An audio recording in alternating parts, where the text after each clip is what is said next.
¿Qué tal? ¿Cómo están? Hace 2 días tuve un debate con Luis Polo, un pastor unicitario.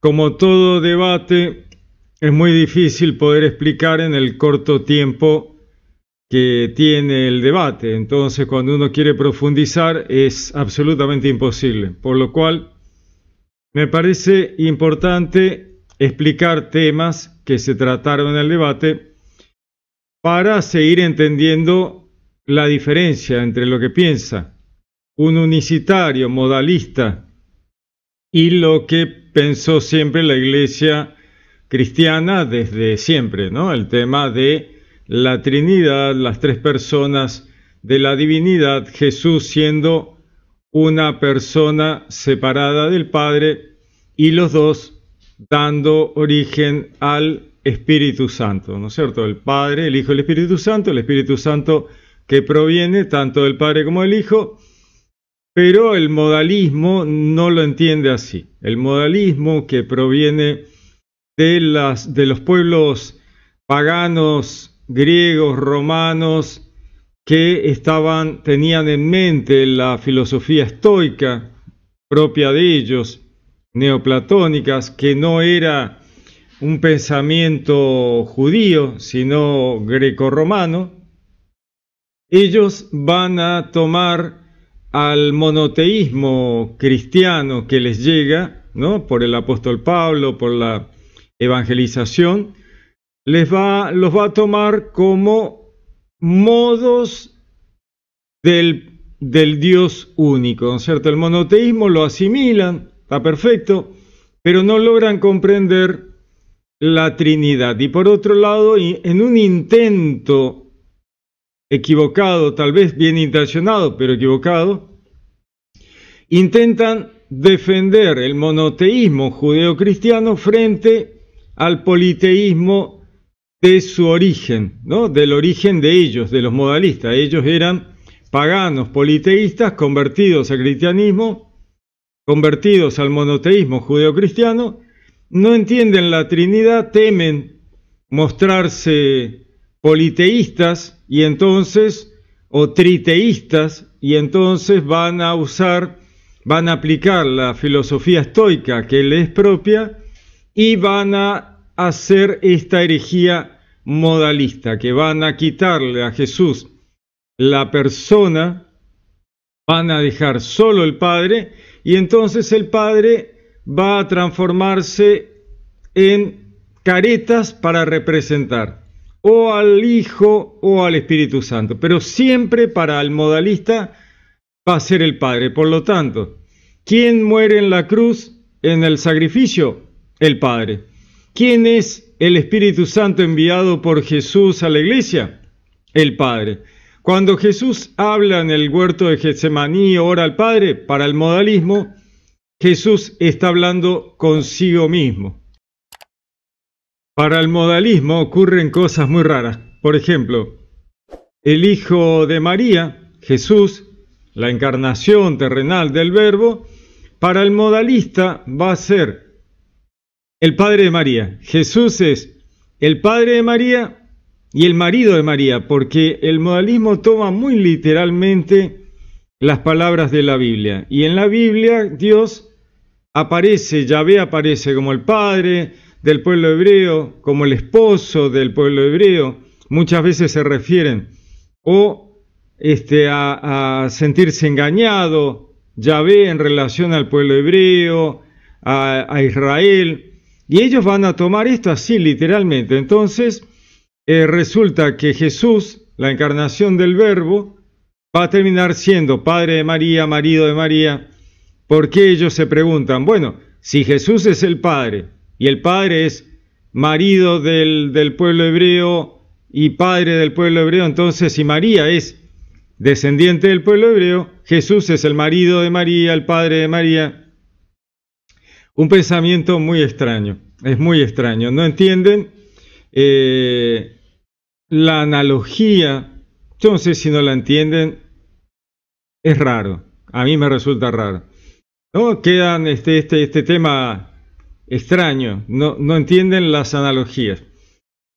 El modalismo tiene que ver con que una sola cosa, en este caso el Padre, va a tener modos según la situación. Por ejemplo, el agua es líquida, pero puede tener un modo gaseoso cuando se está evaporando, puede tener un modo congelado en el hielo, pero siempre es agua. Para los modalistas ocurre esto, ¿no? El Padre, para ellos, va a tener un modo Hijo y va a tener un modo Espíritu Santo. Entonces, este tema de los modos genera un montón de inconvenientes, de cosas raras. Esto que hablábamos antes. El Padre muere en la cruz, entonces no hay un sacrificio del Hijo por el Padre, como es todo el paradigma del Antiguo Testamento, sino simplemente es un suicidio del Padre. Ya está, se terminó, ¿no es cierto? Por lo tanto, no hay sacrificio de redención, no hay sacrificio. Es simplemente un suicidio, lo cual es muy raro. Destruyen prácticamente todo el trabajo redentor de todo el Antiguo Testamento. Todo el sentido de la historia de la salvación se pierde. El patripasianismo que deriva de este tema modalista destruye absolutamente el sentido de la historia de la salvación y del cristianismo. No tiene sentido. Por otro lado, tenemos a Jesús hablando consigo mismo. También es raro, ¿no es cierto? El tema de orar al Padre. ¿Para qué va a orar al Padre si Él es el Padre? Luego viene el tema del bautismo. Si Jesús no existe para el modalista, ¿por qué bautizan en solo Jesús? Eso es extrañísimo. Si ellos están convencidos de que Jesús no existe y de que es el Padre, ¿por qué bautizan en Jesús? No quieren bautizar en la Trinidad porque no son trinitarios. Bueno, eso es, digamos, coherente con su pensamiento. Lo que no es coherente con su pensamiento es el bautismo en alguien que no existe. Para el modalista, el unicitario, Jesús no existe. Y entonces, ¿por qué no bautiza en nombre del Padre? Eso sería coherente con su pensamiento. Sin embargo, no lo hacen. ¿Por qué no lo hacen? Pues si no, la gente se da cuenta que están en una iglesia que están todos locos. Básicamente, ¿no es cierto? Están todos totalmente yendo por cualquier lado, y esa es la herejía que se resolvió en los primeros siglos de la Iglesia. Para el siglo IV la herejía modalista no existía más porque se había solucionado en los concilios. Ahora, de eso había desaparecido durante muchísimos años y vuelve en 1980, 1900 y piquito. O sea, ¿qué pasó? ¿De dónde salieron los unicitarios y los modalistas? Aparecieron otra vez. Bueno, son errores que a veces, con tal de separarse y armar iglesias independientes, ocurre, ¿no es cierto? Remozan herejías antiguas, cosas que ya estaban recontra solucionadas, y las ponen sobre la mesa de vuelta. Ya a esta altura del partido, con el avance de pensamiento que existe, caer otra vez en el modalismo es como mínimo raro. Falta de educación, yo creo que es un tema de educación, falta de pensamiento lógico, falta de profundización, falta de estudio, ¿no? No haber estudiado la iglesia primitiva.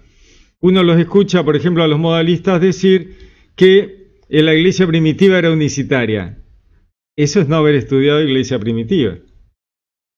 El problema de la iglesia primitiva no era el unicitario, que el unicitario surge en el siglo II, III. El problema eran los arrianistas. El pensamiento arriano sí era un problema para la iglesia. Eso era un problema. Pero los unicitarios eran una secta chiquita, no existían. No provenían del judaísmo, eran paganos, grecorromanos, no tenían peso en el asunto y no iba a prosperar porque estaban totalmente fuera de la lógica judeocristiana. De hecho, no prosperaron. Pero aparecen hoy de vuelta y eso es preocupante, ¿no es cierto? Vamos a escucharlo un poco a este señor Luis Polo y vamos a ir viendo lo que dice porque así entendemos mejor de qué se trata. Entonces Jesús, como hombre y siendo hermano de ese pueblo, Jesús también es llamado hijo, hijo de Dios. La diferencia entre Jesús como un hombre y el resto de los judíos, es que el resto de los judíos solamente eran judíos, eran hombres o mujeres judías y nada más. Mientras que Jesús era un judío en virtud a la manifestación de ese Dios y Padre en carne como un verdadero hombre. De tal manera encontramos en la misma persona de Jesús al Dios y Padre de los judíos como Dios y creador de los judíos, y encontramos en la misma persona de Jesús a un hombre quien como hombre es hermano del mismo pueblo judío, quien como hombre y hermano de ese pueblo es lo que la Biblia presenta como el Hijo. Fíjense el tema de los parentescos que tanto le preocupan, ¿no? El padre, el hermano, no entiende de analogías. Yo creo que entienden analogías, pero se hacen. Pero supongamos que no lo entienden. Están agarrados a una supuesta, entre muchas comillas, de parentescos terrenales de Dios. Estamos hablando de Dios. Y ellos le asignan un padre, hermano, Yahvé era marido del pueblo. Vamos a seguir escuchando. De Dios. Así que cuando nosotros leemos Timoteo 3:16, Dios fue manifestado en carne. Bueno, si ese Dios hace referencia a Jesús y Jesús es el que habló con Moisés en medio de la zarza y ese que habló con Moisés es el que dijo que Israel era su hijo, entonces cuando la Biblia dice que Dios fue manifestado en carne, lo que está diciendo es que el que se manifestó en carne es el Dios y Padre del pueblo de Israel. ¿Quién se manifestó en carne? Dios. ¿Cuál Dios? El Dios y Padre del pueblo de Israel.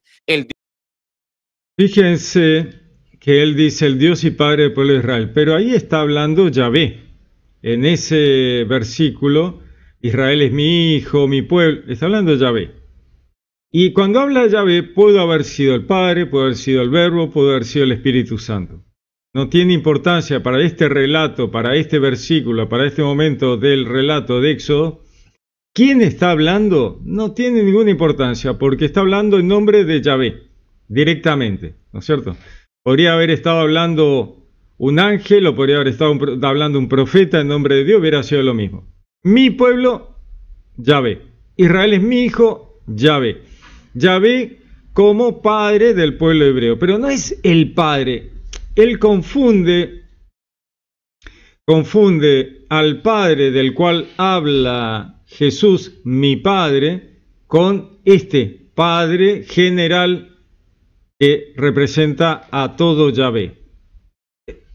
Yo no sé cómo puede ser, pero ocurre, él lo está haciendo. Dios y Padre de toda la creación.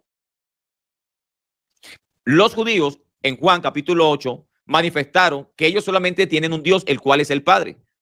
O en otras palabras, solamente tienen un Padre, el cual es Dios. Así que cuando nosotros leemos la palabra del Señor en el Antiguo Testamento, encontramos que Deuteronomio 32:6, Malaquías 2:10 y Timoteo 3:16, si usted observa los dos primeros textos de la Biblia, usted observa que el pueblo de Israel tiene un Dios por Padre porque ese Dios los creó a ellos. Ahora, si Jesús es creador del pueblo de Israel, entonces Jesús como Dios y creador del pueblo de Israel es Padre del pueblo que él ha creado. Fíjense la lógica que usa, una lógica que no tiene pero ni pie ni cabeza, no tiene pie ni cabeza. O sea, si Jesús es parte de Yahvé, sería, ¿no es cierto?, entre comillas, Padre de Israel. Ponele, si haces la analogía, lo cual es simplemente una analogía. Entonces él dice, bueno, si Jesús habla del Padre, y el Padre él da toda la vuelta, ¿no es cierto? Si Jesús es el Padre, y el Padre es el Padre de Israel, y Jesús es parte de Yahvé, entonces el Padre, entonces Jesús es el Padre. Es como decir, como decía un apologista Reyes, que siempre habla de los unicitarios, decía, no, si la lógica de lo unicitario es, tengo un gato que tiene 4 patas, tengo una mesa que tiene 4 patas, entonces mi gato es una mesa. Esa es la lógica que están usando, es la misma. Es una cosa de loco, o sea, mezclan agua con aceite y sacan una mayonesa, pero no tiene sentido, la lógica está errónea. está mal planteada, lo plantean mal y salen soluciones erróneas. De tal manera, cuando Pablo dice en Timoteo 3:16 que Dios fue manifestado en carne y Pablo es un judío, Pablo entiende que Jesús, siendo Dios y creador de él como judío, entonces Jesús como creador es padre de Pablo y de todos los judíos. Y cuando Pablo dice que Dios fue manifestado en carne, Pablo está hablando del Dios que los creó a ellos. Y el Dios que los creó a ellos es el padre de ellos. De tal manera, si Jesús es el creador de los judíos y Pablo como judío dice que Dios fue manifestado en carne, para Pablo que es judío, lo que Pablo nos está enseñando es que el Dios y padre de ellos se manifestó en carne como un verdadero hombre, quien como un verdadero hombre judío, al igual que Pablo y los demás judíos, vino a ser sus hermanos y vino a ser sus hermanos para que fuese de esta manera el pariente redentor. El pariente redentor, me encantó, o sea, esa es la cereza del postre, ¿no es cierto? El pariente redentor, o sea, Jesús es un pariente redentor, estamos todos locos, ¿no? Estamos todos locos. Fíjense toda la vuelta que dio, al final no es padre, es el hermano, había sido marido en el video anterior que hice de la otra parte del principio del video, del debate. El pariente redentor es buenísimo. Jesús, el pariente redentor. Díganme si no es una frase maravillosa. Es rarísimo. ¿Por qué el apóstol Pablo, siendo judío, acepta que Jesús hable del Padre y él de ser el Hijo? Y no hay problema. Pablo lo acepta porque Pablo no es unicitario. El unicitarismo no existía en esa época. Pablo entiende perfectamente que el pueblo hebreo comprende, y él lo entiende, que Dios, Yahvé, estaba conformado por dos: el que estaba sentado en el trono y el que venía en las nubes del cielo. Ahí hay dos: el que viene en las nubes del cielo, de las profecías, y el que está sentado en el trono. Entonces tiene que haber dos.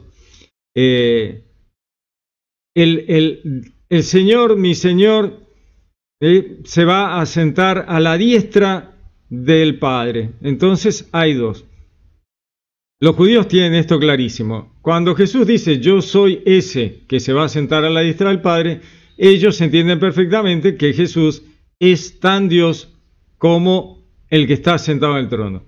Jesús le llama a su Padre. Bueno, y entonces Él es el Hijo. Perfecto, no hay problema. O sea, combina todo. Ellos tienen pensamiento abstracto que no tiene el unicitario. Entonces los judíos sabían bien que el Padre no era Padre, el Hijo no era Hijo, sino que era un tema de representaciones analógicas de la divinidad. Pero para eso hay que tener pensamiento abstracto, porque si no te vas a quedar pegado en parentescos. Acá tenemos, ¿no? El pariente redentor, un pariente redentor. Es espectacular. Bien, si usted observa, en Isaías 63, versículo 16 dice, pero tú eres nuestro Padre. Israel está llamando a Dios nuestro Padre. Y dice, tú eres nuestro Padre. Nuestro Redentor perpetuo es tu nombre. Los judíos en el Antiguo Testamento llamaban al Padre su Redentor. ¿Quién era el Redentor de Israel en el Antiguo Testamento? El Padre. Para los judíos, el Padre era su Redentor, porque para ellos solamente el Padre es Dios. Y como Dios los rescató, no solamente... Fíjense cómo caemos en este permanente error de decir, bueno, el Padre, ese Padre, ese Padre, ese... Pero es una analogía. Pero ellos se aferran, pero como si fuera un bote salvavidas a ese engaño. Es una mentira, ¿no es cierto? Es básicamente un error, es una mentira. Están errando con una analogía, están formando toda una teología equivocada sobre el patripasianismo, ¿no? El suicidio del Padre en la cruz. Es muy extraño. Solamente de los egipcios, sino también de otros pueblos que cayeron cautivos. Entonces el pueblo judío tiene a su Padre como su Redentor. En este sentido, en Isaías 54, versículo 5 dice, porque tu marido es tu hacedor. Y resulta que precisamente Dios como hacedor es padre del pueblo judío. Bueno, ahí tienen su marido, o sea, es el marido, es el padre, marido de María, porque ellos dicen, bueno, si Jesús es el padre, entonces el padre de María, el marido de María. Es de locos. O sea, la verdad que uno los escucha y dice, pero ¿en qué momento la gente que los escucha no se van? No se van a una iglesia normal. ¿Cómo te quedas escuchando esto en una reunión? ¿No es cierto?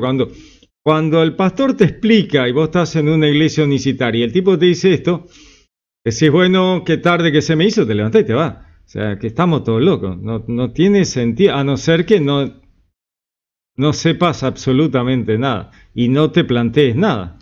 En otras palabras, el pueblo judío llama a Dios por Padre porque es su hacedor. Y en Isaías 54:5 dice, porque tu marido es tu hacedor. En otras palabras, este marido es el creador o hacedor del pueblo judío. ¿Quién? El marido del pueblo judío. El marido del pueblo judío. Es una analogía para mostrar el tema del engaño, ¿no? Dios dice, este pueblo hebreo, esta humanidad me engaña con otros dioses. Pero es una analogía. ¿Se imaginan el lío que tendríamos si somos literalistas como estos señores? El cristianismo estaríamos todos presos por dementes. ¡Qué locura! O sea, lo pienso y se me quema la cabeza de pensarlo, no lo puedo creer. Como creador y hacedor del pueblo judío es el padre de ellos, y ellos así llamaban a Dios. Pero en Isaías 54, versículo 5, Dios dice, porque tu marido es tu hacedor, y como tu hacedor o tu creador, soy tu padre. Porque tu marido es tu hacedor. ¿Se imaginan si llevamos esto a la práctica? Tu marido es tu padre, y lo validamos. Tendríamos serios problemas, ¿no es cierto? Estaríamos todos presos por meter la pata recontra mal, ¿no? Y estaríamos validando unos errores tremendos de permitir que los maridos sean padres o los padres sean maridos, ¿no? Porque esto está yendo por ese lado. Aquellos que van a este tipo de iglesia y plantean cosas así, bueno, hay que pensarlo un poquito, pues está peligroso, ¿no? Jehová de los ejércitos es su nombre y tu redentor. Observe que en Isaías 63, versículo 16, dice, nuestro Padre, nuestro Redentor perpetuo es tu nombre. Pero resulta que el marido de Israel en el Antiguo Testamento es el hacedor de Israel. Ven cómo insiste sobre el tema marido. Es un tema pesado, denso, peligroso. ¿Cierto? El tema de que el marido sea el padre, eso está mal. Está mal, lo mires de donde lo mires. Si salís de la analogía y lo presentás como algo real, está mal. A todas luces es riesgoso, peligroso y está moralmente mal, éticamente mal. Eso no es bueno, eso no está bien. Entonces, por ser el hacedor de Israel, este marido es padre del pueblo de Israel. Y resulta que este marido es el redentor de Israel, pero para Israel el único redentor, según Isaías 63, versículo 16, es el padre. Fíjense lo grave que es esto, ¿no? Cuanto más lo escucho, más me preocupa. ¿Por qué? Porque esto, si ellos dijeran, no, pero esto es una analogía, esto realmente no es así, es Dios, no es marido ni padre, podríamos bajarlo. Pero él insiste en una literalidad y que esto es así. Entonces Jesús, que es el modelo a seguir, es padre y marido de su hija, María. Con lo cual, si esto lo llevamos a la práctica en la iglesia, hoy estamos haciendo un desastre, ¿no es cierto? Piénsenlo un poquito, yo no quiero ahondar en esto, no quiero que YouTube me bloquee o me ponga en alguna lista, pero piensen un poco de qué está hablando acá, ¿no es cierto? Y lo grave de estas afirmaciones. El padre es el marido, Jesús es padre y marido de María, su hija. Es espantoso, ¿no es cierto? O sea, es de locura absoluta. Es de un tema así como para preocuparse mucho. Está hablando de una literalidad que está mal, o sea, básicamente es errónea, está moral y éticamente mal, ¿no? De tal manera, cuando Pablo dice que Dios fue manifestado en carne, Pablo no está pensando en una segunda persona de la Trinidad. Él está pensando que ese Dios al cual los judíos llaman por padre y hacedor de ellos y marido de ellos en el Antiguo Testamento, fue el que se manifestó en carne como un verdadero hombre.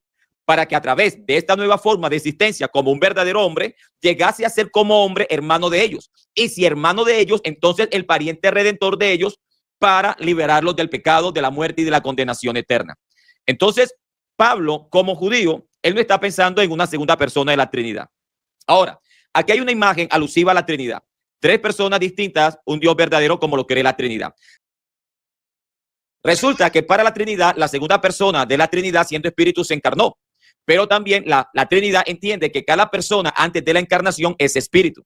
Y si la segunda persona de la Trinidad es espíritu y como espíritu se encarnó, significa entonces que este espíritu de la segunda persona de la Trinidad es un espíritu distinto al espíritu de la primera persona de la Trinidad y es un espíritu distinto a la segunda persona de la Trinidad. ¿Cierto? Entonces estaríamos frente a tres espíritus distintos, los cuales uno de ellos fue el que se encarnó. Fíjese que no entiende que el Espíritu Santo es el Espíritu de Dios. No encarna el Espíritu de... No puede salirse de su modalismo, ¿no es cierto? Entonces no entiende que está hablando de Dios. Dios encarna a través de María para adquirir la humanidad total y completa. Pero no es el Espíritu del Verbo el que encarna, es el Verbo que encarna, no es el Espíritu del Verbo. No hay tres espíritus distintos, eso es no entender nada de la Trinidad, no entender nada de teología. Yo creo que no entiende nada de teología, ¿no es cierto? No hay tres espíritus, hay un espíritu de Dios y hay tres personas. La persona del Padre, la persona del Hijo, que es el Verbo, y el Espíritu Santo que proviene de los dos y que es el Espíritu de Dios. El Espíritu es uno solo. ¿Pero no lo entiende? No sé si no lo entiende. Y si estamos hablando de tres personas distintas, pero siendo el mismo espíritu, tendríamos que preguntarnos cómo el espíritu de la segunda persona de la Trinidad se encarnó sin que se encarnara juntamente con la segunda persona, la primera y tercera persona de la Trinidad, siendo que estamos hablando del mismo espíritu. Pues estamos hablando de cosas distintas. Una cosa es el Espíritu Santo y otra cosa es la persona del Verbo encarnándose. Me pasa que no lo entiende, ¿no es cierto? Si hubiera estudiado teología lo entendería, pero no lo entiende, porque tal vez no haya estudiado teología. La persona del Padre y la persona del Verbo, no estamos hablando del Espíritu del Padre y el Espíritu del Verbo. Ese es el Espíritu Santo. La persona del Padre es la persona del Padre, la persona del Verbo es la persona del Verbo, que encarna terrenalmente a través de María. Pero no es el Espíritu de la persona del Verbo la que encarna. Ahí es donde confunde los conceptos. ¿Cierto? Dios, pasa que dicen Dios es espíritu, pero Dios trasciende el espíritu. El espíritu es una analogía para mostrar el reino celestial, pero Dios es espíritu analógicamente. Pero la persona del Verbo encarna, no el espíritu del Verbo. Hay un tema ahí de teología que hay que estudiar. Ahora, resulta que lo que yo deseo presentar es que Jesús, aun cuando es una sola persona, hay dos verdades en él, distintas, pero son reales y verdaderas en él. Él habla de dos verdades porque no quiere hablar de dos modos, ¿cierto? No quiere hablar de dos modos. Entonces dice verdades. Primero porque es mentira. Lo dice verdad, pero en realidad son dos mentiras para él, porque en realidad está hablando de modos porque es modalista. No quiere decir modo para que la feligresía no se vaya. Entonces dice verdades, pero no hay dos verdades. La verdad es una sola. La otra por lo general es mentira. Realidades, podemos ver dos naturalezas. Ahí estamos hablando de Trinidad. Pero dos verdades, no, la verdad es una sola. Jesús como Dios y Creador es el Padre, pero Jesús como hombre nacido de mujer es el Hijo. Dos verdades ahí. Hay una imagen representativa de Jesús y de María. Según Deuteronomio 32:6 e Isaías 64:8, Jesús antes de su encarnación es el Dios y Creador de María. Por tal motivo, según estos textos bíblicos, Jesús sería el Dios y Padre de María. Pero fíjense lo riesgoso y peligroso que es esta afirmación, ¿no es cierto? Porque recordemos que esto viene en la línea de que el Padre es padre y marido del pueblo de Israel, del pueblo judío. María tiene a su hijo Jesús y Jesús es el padre y marido de María. El Padre es marido de María.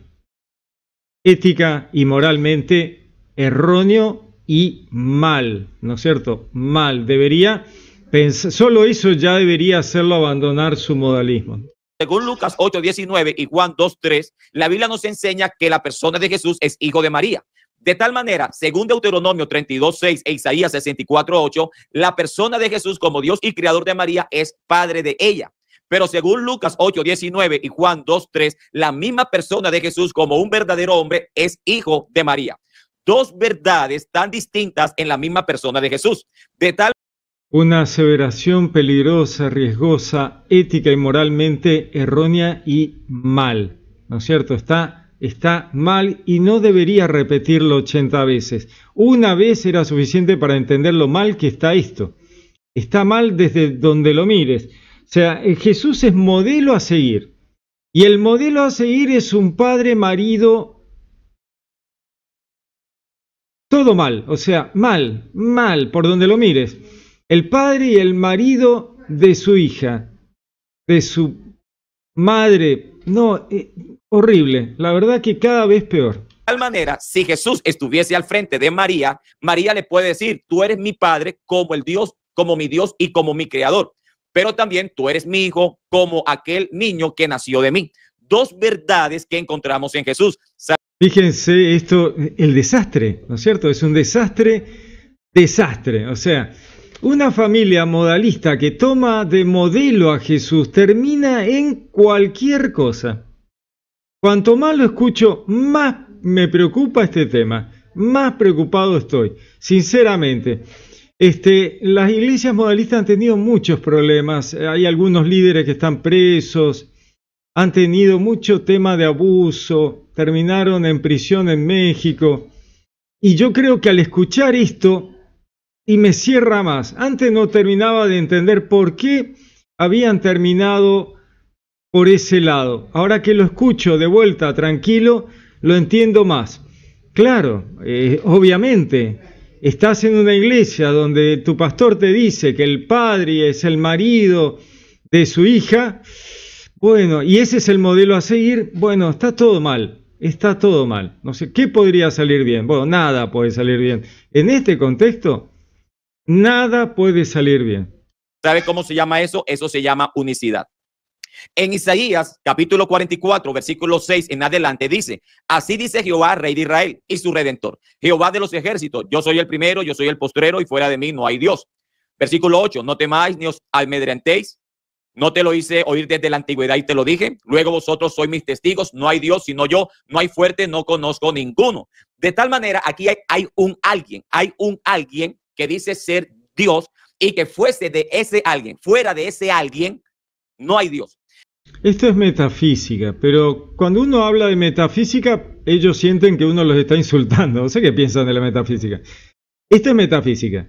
¿Quién es Yahvé? Yahvé es el único Dios, lo único que existe y el único que existe. Simplemente es eso.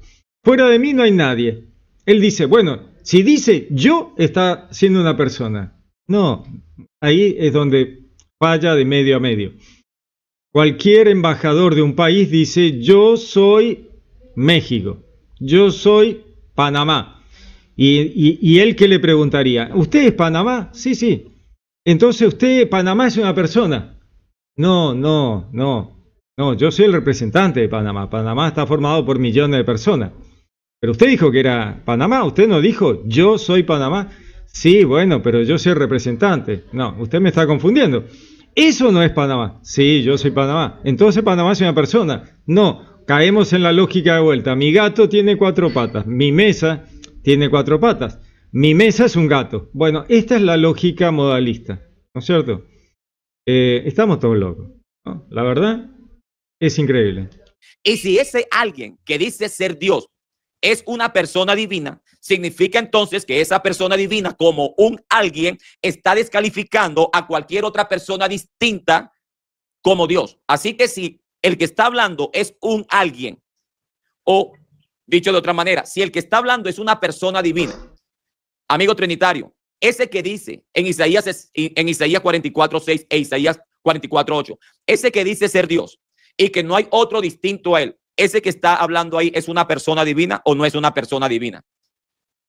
Porque si no... No es una persona divina, Polo, ya te lo dije, te lo expliqué en el debate, ¿no es cierto? Te lo expliqué porque me querías hacer caer en una lógica errónea. La persona divina es o el Padre, o el Verbo, o el Espíritu Santo. En este lugar, en Isaías 44, todo Yahvé está hablando, cualquiera de los tres habla en representación de los otros. Cualquiera de los tres habla en representación de los otros. Cuando dice no hay Dios sino yo, está hablando de Yahvé, no de la persona del Padre. No es una persona divina, entonces, ¿qué es? Y si es una persona divina, entonces esa persona divina no solamente manifiesta ser Dios, sino que esa persona divina manifiesta que aparte de él, nadie puede ser llamado Dios. Y cuando la Biblia dice en Timoteo 3:16 que Dios fue manifestado en carne, lo que está diciendo es que esa persona divina de Isaías 44:6, Isaías 44:8, esa sola persona divina que dijo ser Dios y que aparte de él no hay más, es el Dios que se manifestó en carne según Timoteo 3:16, quien para los judíos, según Isaías capítulo 4, versículos 6 y 8, es el Padre de ellos. Volvemos al mismo, ¿no es cierto? Sigue preocupándome el tema del Padre, que es marido de María, que el hijo es el marido de la madre y que el padre de una hija puede ser el marido. Sigue preocupándome su razonamiento, la verdad. No existe, escuche lo que le voy a decir, nadie en el siglo II ni en el siglo III creyó en una supuesta segunda persona coigual que se había manifestado en carne. Eso nadie lo creyó. Nadie en el siglo II. Bueno, esto es una mentira, pero mentira, ¿eh? O sea, esto es tremenda mentira, no lo puedo dejar pasar porque es directamente, o sea, locura total. Todo el mundo era trinitario, la iglesia siempre fue trinitaria. Si hubiéramos sido modalistas en el siglo I, II, III, hoy seríamos modalistas, y no somos modalistas, somos trinitarios. La iglesia siempre fue trinitaria. Ahora les voy a mostrar a la iglesia primitiva hablando de Trinidad del siglo I, II, III. O tres creyó que el Espíritu Santo era la tercera persona de una Trinidad coigual a otras dos personas divinas. Eso nadie lo creyó. Solamente se vino a creer esto a finales del IV siglo. En el siglo IV se le persiguió a los modalistas cuando se había resuelto el tema arrianista. Entonces ahí se ocuparon de los modalistas. Cuando habían resuelto el tema arrianista, se ocuparon de los modalistas. Vamos a dejarlo mentir un poquito más al pastor Polo y luego les voy a mostrar qué decía el concilio de Sárdica, porque él extrae lo que le sirve a él para sus fines, pero es mentira, ¿no es cierto? Es una mentira como grande como una casa. Fíjese que cuando hablamos de quién se manifestó en carne, la iglesia siempre en los primeros siglos entendió que Jesucristo era espíritu y que como espíritu era el Espíritu Santo y que como el Espíritu Santo al mismo tiempo era el Padre, porque el Padre según Juan 4:24 es espíritu y Efesios 4:4 solamente hay un espíritu. De tal manera, en el concilio de Sárdica, que fue un concilio de la iglesia universal, se manifestó que la iglesia creía que el Espíritu Santo fue el que se encarnó, pero el único Dios no sufrió en la condición de Espíritu Santo, sino en la forma de hombre que tomó al encarnarse. Y la iglesia primitiva luchaba con el arrianismo, entonces trataba de demostrar y estaba luchando con las definiciones para definir que Jesús era tan divino como el Padre, que no era un Dios menor. Ese era el tema. Los modalistas no eran un problema. Él se lo toma como si todo girara alrededor del modalismo. El modalismo eran 4 tipos que decían cualquier cosa y que molestaban bastante. Pero a nadie le importaban los modalistas. Lo que pasa es que molestaban en el tema de resolver el tema arrianista. Vamos a ver un poco lo que decía el concilio de Sárdica. Vamos a leer un poquito la declaración del concilio de Sárdica y el gran problema de los arrianistas. Decía, les remarqué las partes, es larguísimo, les remarqué algunas partes. Decía, en relación a los arrianistas, porque aquellos que separan al Hijo de la sustancia y divinidad del Padre, por lo tanto está hablando aquí de que quieren que quede claro que el Hijo es de la misma sustancia que el Padre, que por lo tanto el Hijo es tan divino como el Padre, y los dos son Dios.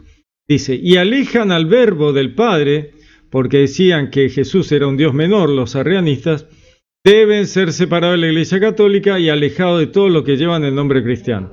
Fíjense, en Sárdica era la Iglesia Católica, ¿no es cierto?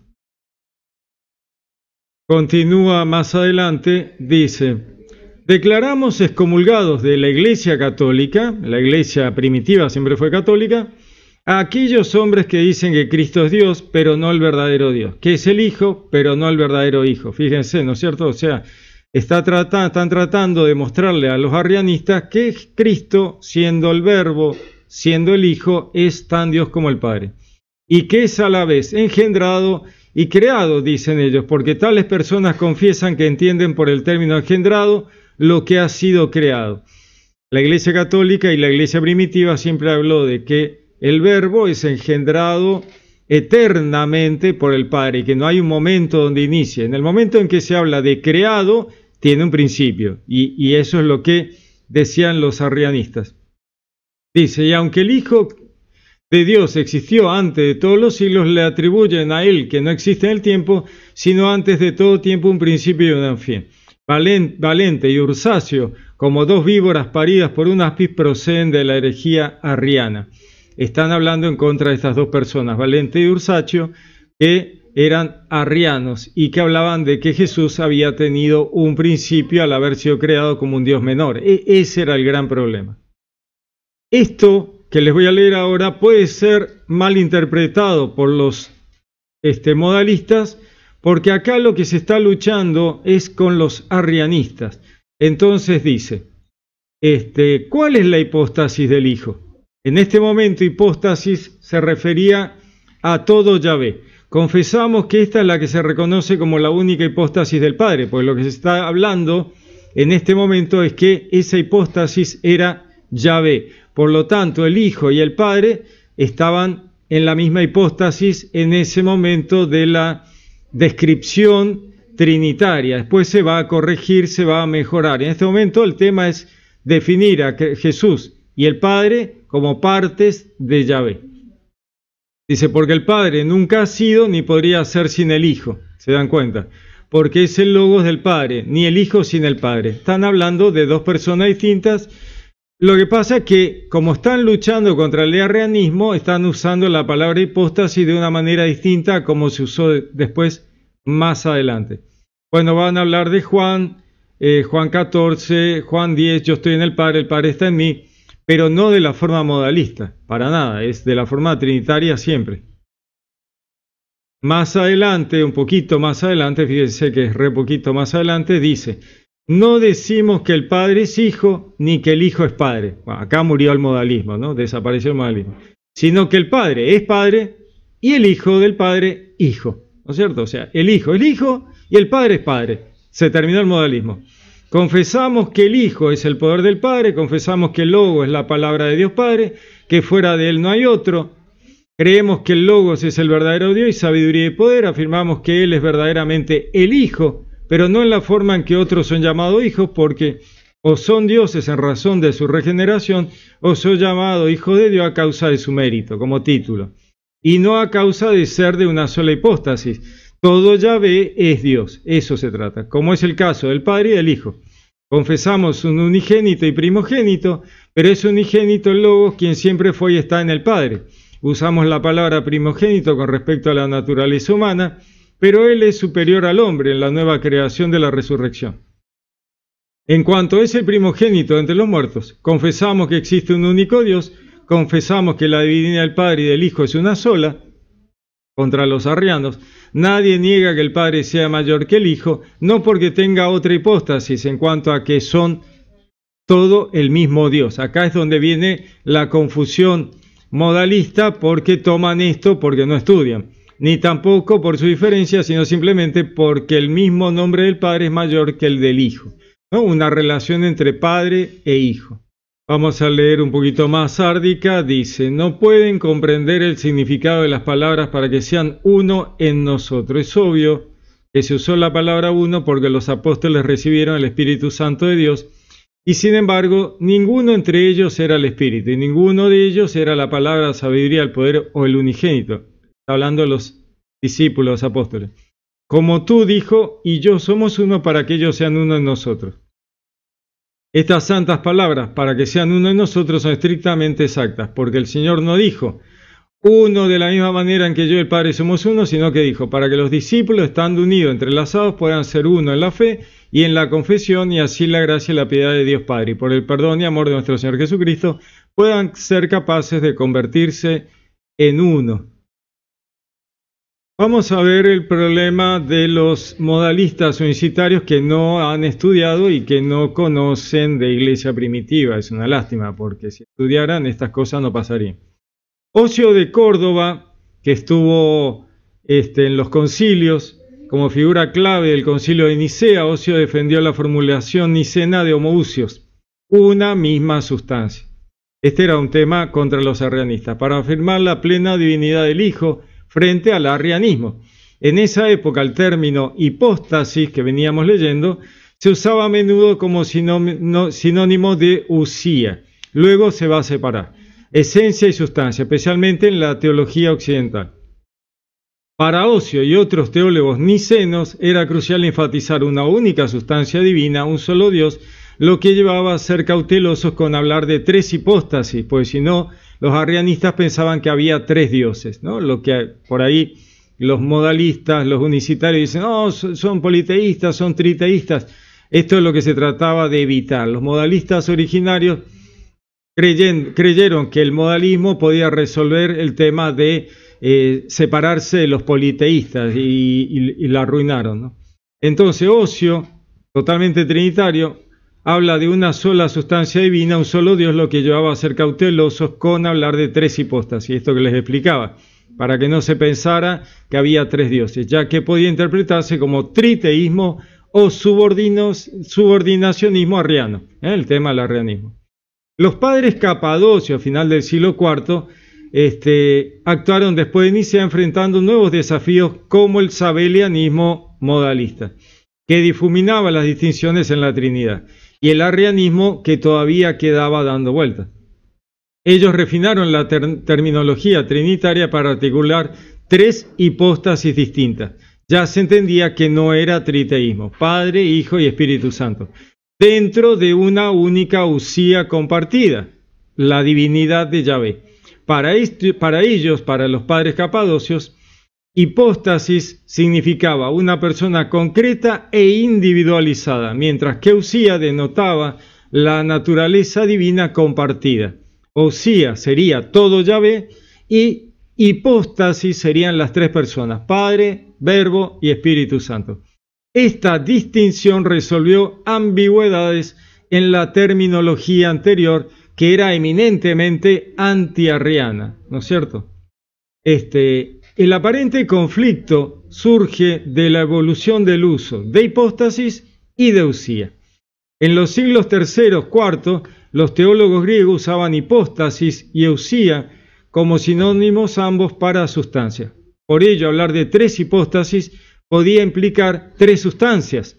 Esto que dice, lo escuchábamos a Luis Polo hablando de tres espíritus, ¿no? Tres personas, bueno, tres dioses. Bueno, este era el error que se trataba de resolver. Fíjese, ellos están volviendo a caer en algo que ya está resuelto. Por ello, hablar de tres hipóstasis podía implicar tres sustancias, algo que los nicenos del concilio de Nicea, como Ocio, rechazaban por sonar arrianista. La innovación de los padres capadocios. Los padres capadocios redefinieron hipóstasis como persona, individuo distinto, concreto, y eusía como esencia, naturaleza compartida de Yahvé. Esto les permitió afirmar tanto la unidad, un solo Dios, Yahvé, como la distinción, tres personas en la Trinidad, satisfaciendo la ortodoxia nicena y evitando el sabelianismo, el modalismo unicitario, que era una herejía, un error que tendría que haber quedado resuelto, ¿no es cierto? Entonces, a pesar de las diferencias terminológicas y la evolución de las definiciones, tanto Ocio como los capadocios, los padres de Capadocia, defendieron la plena divinidad del Hijo y del Espíritu Santo, que era lo que ponían en duda, la unidad de Dios, todo Yahvé era uno solo, rechazando el politeísmo, y la oposición al arrianismo y al modalismo. Las tres hipóstasis en una usía de los capadocios no fueron un rechazo a Nicea en absoluto, todo lo contrario, sino un desarrollo para abordar controversias post-nicenas, tanto de dudas de los arrianos como esta aparición de los modalistas que trataban de separarse de los politeístas. Su marco se convirtió en la síntesis ortodoxa del Concilio de Constantinopla del 381, reconciliando problemas y tensiones anteriores.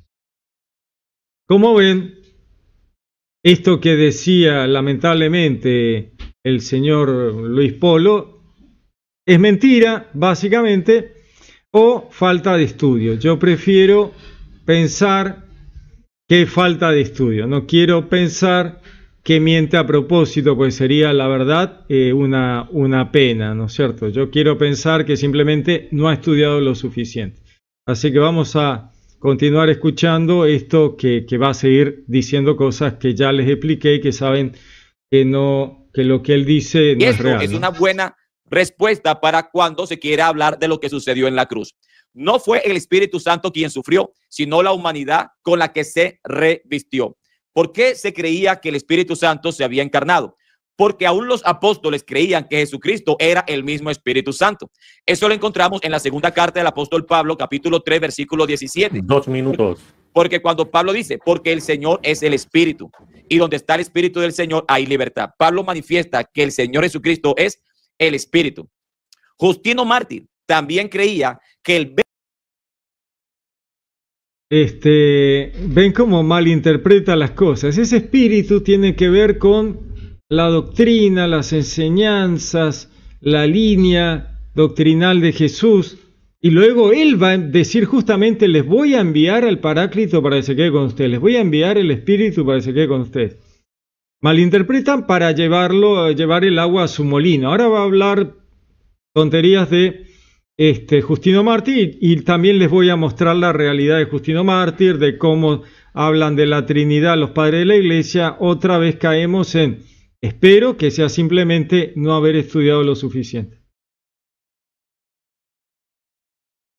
Verbo era el mismo Espíritu Santo. Ahí está en pantalla, lo puede leer con calma después.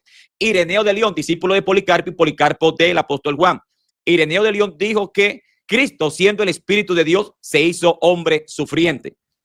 El pastor de Hermas, un libro sagrado, un libro apreciado en los primeros siglos por la iglesia, dijo que el Espíritu Santo era el mismo Hijo. Ignacio de Antioquía, discípulo directo del apóstol Juan, en su carta, ¿verdad?, a los Efesios, inclusive, habló de que Cristo habitaba en nosotros como nosotros, siendo el Espíritu de Él. Vamos a leer a Justino Mártir. ¿No? Justino Mártir, año 120 después de Cristo, más o menos. En la primera apología, Justino escribe el bautismo cristiano. Dice: entonces son llevados por nosotros a un lugar donde hay aguas y son regenerados de la misma manera que nosotros fuimos regenerados, porque en el nombre de Dios, el Padre y Señor del universo, y de nuestro Salvador Jesucristo y del Espíritu Santo. Fíjense, está citando la fórmula trinitaria que había mandado Jesús en el nombre del Padre y del Hijo y del Espíritu Santo. Justino Mártir está citando la fórmula trinitaria en relación al bautismo. Vamos a ver a San Hipólito en el año 200 después de Cristo. Va a decir: para que te sirvan siguiendo tu voluntad, a ti la gloria, Padre, Hijo y Espíritu Santo, en la Santa Iglesia, ahora y por los siglos. Amén. Fíjense, iglesia primitiva de nuevo, ¿no es cierto?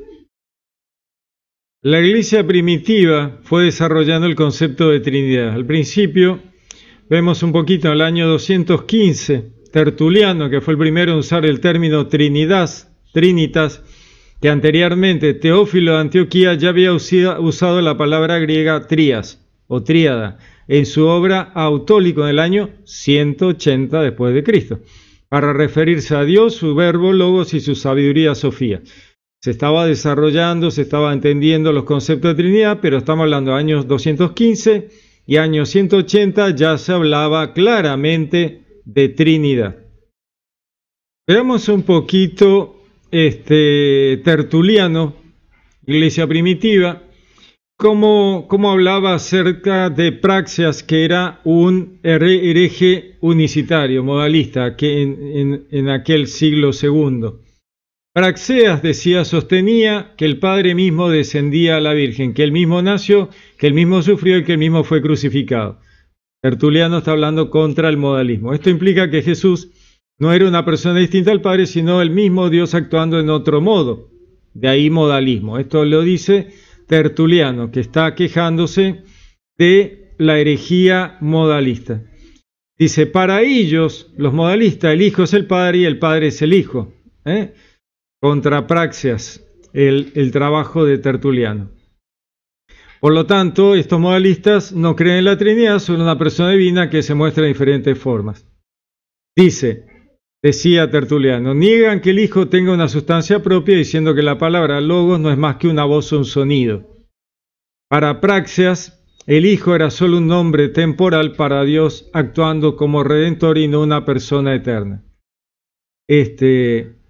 Tertuliano sí te refuta estas ideas en varios pasajes.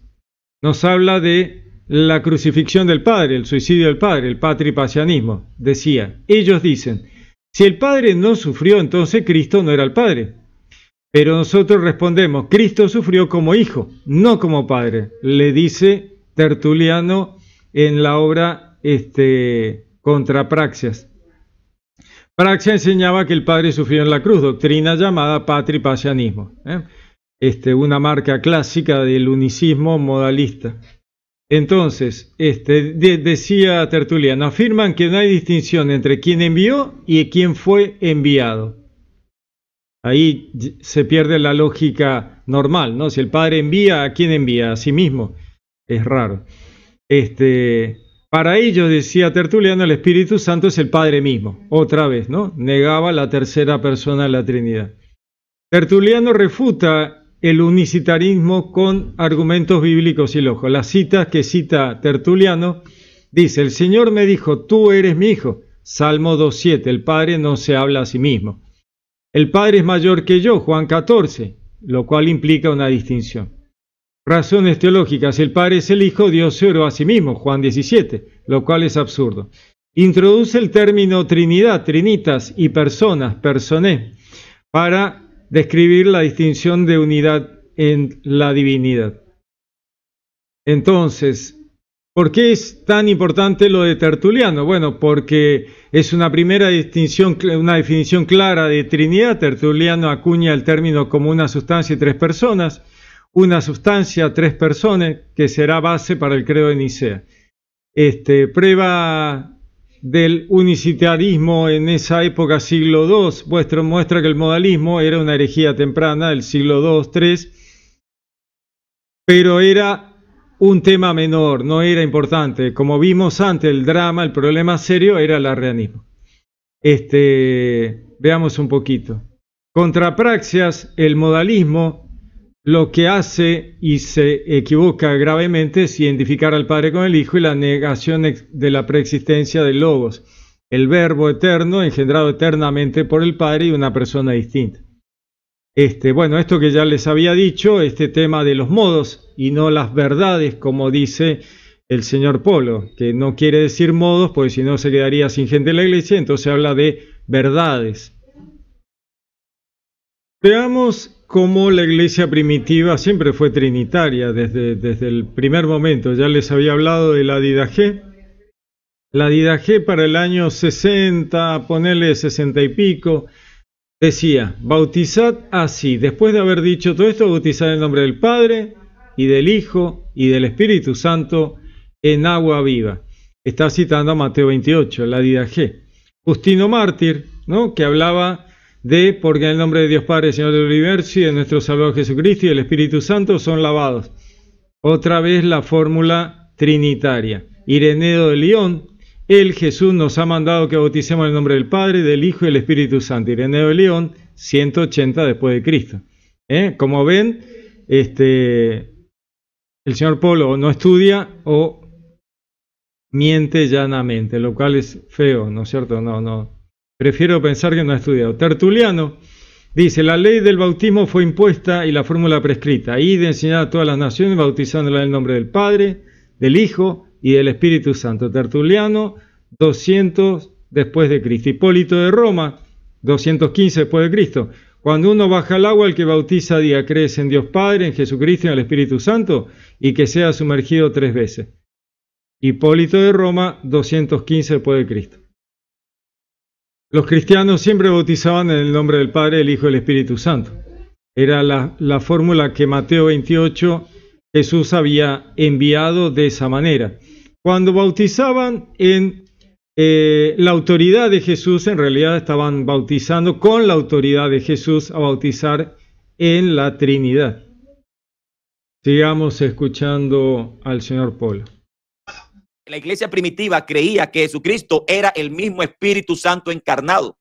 Entonces, tenemos Biblia, tenemos historia. Gracias. Sí, dale nomás. Bueno, acá tenemos un gran problema que siempre yo noto con este tema unicitario, y es que hay una confusión enorme al tomar temas que son meramente humanos. El tema del Padre. El Padre, pero Dios no es Padre. Dicen, bueno, pero es padre del pueblo de Israel. Bueno, pero es como haberle dicho al tío. Ahí viene el tío, no es el tipo de enfrente. Es un error llamarle padre y pensar que Dios es padre. A mí me resulta súper raro. La verdad que me cuesta mucho pensar a Dios. Está buenísimo, ¿no es cierto? Padre nuestro que estás en el cielo. Buenísimo, genial. Pero ni está en el cielo ni es padre. Y las dos cosas son unas analogías sencillas para chicos del jardín de infantes. Padre nuestro que estás en el cielo. Buenísimo, hermoso, muy lindo. Pero ni hay cielo ni hay padre. El Padre, Dios está mucho más allá de cualquier paternidad humana. Es un dibujito o crayón para el chico de primer grado. Genial, está buenísimo, sirve, pero somos todos grandes, somos teólogos adultos, no podemos seguir hablando del Padre. No podemos hablar de que María dijo que Jesús era el Padre. O sea, no, Jesús es el manifestador, para María es Dios, ¿no es cierto? Ella es la madre de Dios. No porque Dios haya nacido, haya empezado a existir con ella, sino simplemente que es el Dios encarnado y ella lo tuvo en su vientre, por eso es el arca de la alianza, ¿no es cierto? Es la prefigurada del Antiguo Testamento. Pero este niño que nace de María no es padre, porque no tiene sentido nombrarlo de padre, o sea, sería volver al jardín de infantes otra vez. Chicos, ya estamos grandes, o sea, somos gente grande. Tenemos que pensar de una manera trascendental. Vamos a hablar este tema de yo soy el que soy, ¿no? ¿Qué es lo que le dice Moisés? ¿Qué le dice Dios a Moisés? ¿Quién está hablando en la zarza? No tiene ninguna importancia. Me van a decir, no, pero era el Padre el que hablaba. Y pudo haber sido el Padre, pudo haber sido el Verbo, pudo haber sido el Espíritu Santo. No tiene ninguna importancia. ¿Por qué? Porque está hablando en nombre de Yahvé, quien haya sido que haya estado hablando. Por ahí no era ninguno de los tres. El Padre, el Verbo, el Espíritu Santo le dijo un ángel, andá y a decirle a Moisés que vaya a sacarme la gente de Egipto. No tiene ninguna importancia. El punto es la metafísica detrás de lo que le dice Dios a Moisés. Y ahí está cambiando un paradigma de todas las culturas de la antigüedad. Yo diría de casi todo el mundo, porque hay otras religiones que tienen la misma metafísica que el judeocristianismo. ¿Qué le dijo Dios, Yahvé, a Moisés? No importa si era el Padre, el Verbo o el Espíritu Santo. Le está diciendo, yo soy el único que soy, el único que existe. Fuera de mí no hay nada, ni dioses, ni no dioses, ni patios traseros. Fuera de mí nada existe. Esa es la metafísica judeocristiana. Lo único que existe es Dios, Yahvé. Fuera de él no hay nada. Ahora, Yahvé se manifiesta, se presenta, se revela en 3 personas. Y ahí estamos en el horno, porque se presenta de esa manera, nos guste, no nos guste, lo entendamos, no lo entendamos, pero no hay forma, o sea, no tenemos posibilidades de negarlo. Yo entiendo el tema del modalismo, ¿no es cierto? El tema unicitario. Hay que también volver a la antigüedad, a los primeros siglos cristianos para entender el modalismo. Cuando el cristianismo sale a la vereda, ¿no es cierto?, a llevar el cristianismo a la sociedad greco-romana, Grecia, Roma, esa gente que vive en Grecia y Roma van a tener filosofías y ellos van a filtrar al cristianismo a través de su conocimiento filosófico. El modalismo surge del paganismo, o sea, surge en un contexto greco-romano de filosofía estoica y neoplatónica. No es en un contexto judío, porque los judíos no se hubieran hecho modalistas porque no tenían la filosofía neoplatónica o estoica, que es la que está detrás del modalismo. El modalismo surge porque ellos toman los modos que ya conocían en la filosofía que les digo, estoica. El judaísmo no aceptaba el modalismo porque el judaísmo tiene un pensamiento, como les decía antes, binitario. Entonces para ellos no tiene sentido el unicitarismo. Por eso cuando se dice, bueno, los primeros concilios fueron unicitarios, no, eso hay que estudiar el contexto de la iglesia primitiva, porque el problema en la iglesia primitiva no era el unicitario, porque el unicitario eran 4 tipos que tenían pensamiento estoico y neoplatónico, que eran paganos, no tenían importancia. El drama de la iglesia primitiva era el arrianismo. El arrianismo sí era un problema. Entonces, todos los primeros concilios tuvieron que ver con desarrollar el tema antiarrianista. Una vez que se resolvió el tema arrio, ahí se ocuparon de los modalistas. Por eso parece que aparecen en el siglo IV. En realidad no es así. Simplemente que a nadie le importaba el modalismo hasta haber resuelto el tema arrianista. Pero bueno, eso es un tema que hay que estudiar en la iglesia primitiva. Por eso les digo que el judaísmo nunca se le hubiera ocurrido el modalismo, pues no tenían filosofía estoica. El modalismo surge de los gentiles paganos que se convirtieron al cristianismo. Y ellos filtran el mensaje de la iglesia primitiva a través de sus filosofías estoicas. Genial, buenísimo, pero le erraron. O sea, ellos no logran comprender la Trinidad porque no es parte de su idiosincrasia. Entonces, ¿qué les pasa? Ellos quieren alejarse de un politeísmo y de un triteísmo, digamos, y entonces se vuelven unicitarios, porque dicen, si hay 3 dioses, no hay un solo Dios. Pero el cristianismo no lleva 3 dioses, lleva una metafísica de un único Dios como lo único que existe, superando todos los paradigmas de la antigüedad, excepto India. India tiene una metafísica similar a la judeocristiana, pero el resto no les alcanza la cabeza para entender la metafísica judeocristiana. El Dios único y lo único que existe es superador de todo lo demás. Y entonces hay que entenderlos. O sea, la idea es demasiado grande para las concepciones filosóficas de los pueblos grecorromanos. El cristianismo supera todo lo anterior y trae un pensamiento absolutamente distinto. Temen caer en politeísmo y por eso se hacen modalistas estos grupos, que eran grupos chicos, laterales, no tenían mayor importancia. El drama era el arrianismo, por eso no se ocupan de los modalistas hasta haber resuelto el tema trinitario, el tema arrianista. Vamos a ver un poquito el tema del binitarismo. Me parece que es interesante en este punto comprender un poquito el tema de los 2 poderes, que tiene que ver sí con el judaísmo y no con el paganismo.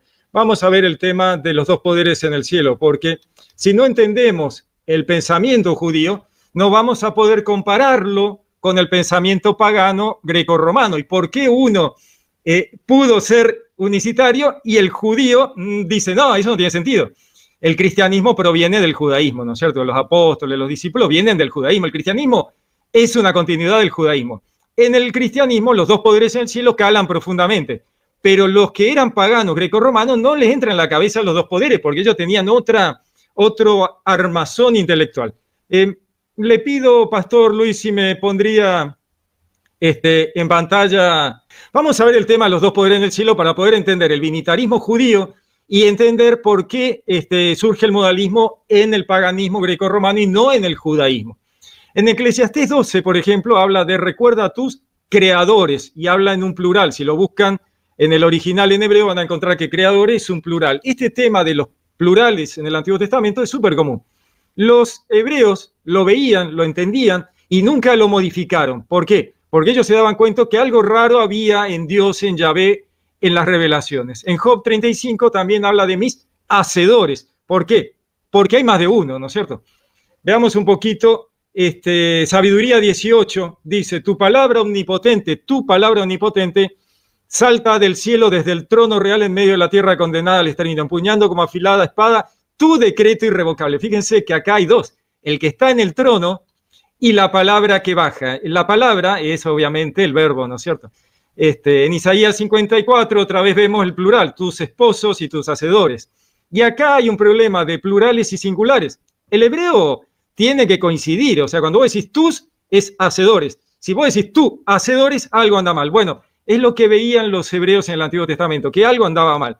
Y era eso por lo cual ellos se hacían binitaristas. Cuando hoy vemos judíos mesiánicos, ellos no tienen problema en comprender que esos 2 poderes en el cielo es lo que llamamos Padre, que no tenemos otro nombre, y el Verbo, que es el otro poder. Por eso no hay problema y por eso se prohibieron. El judaísmo prohíbe luego del año 70 después de la guerra con los romanos, prohíbe hablar de binitarismo. En Zacarías 2, por ejemplo, dice, pues así dice Yahvé Sebaot, que tras la gloria me ha enviado a las naciones.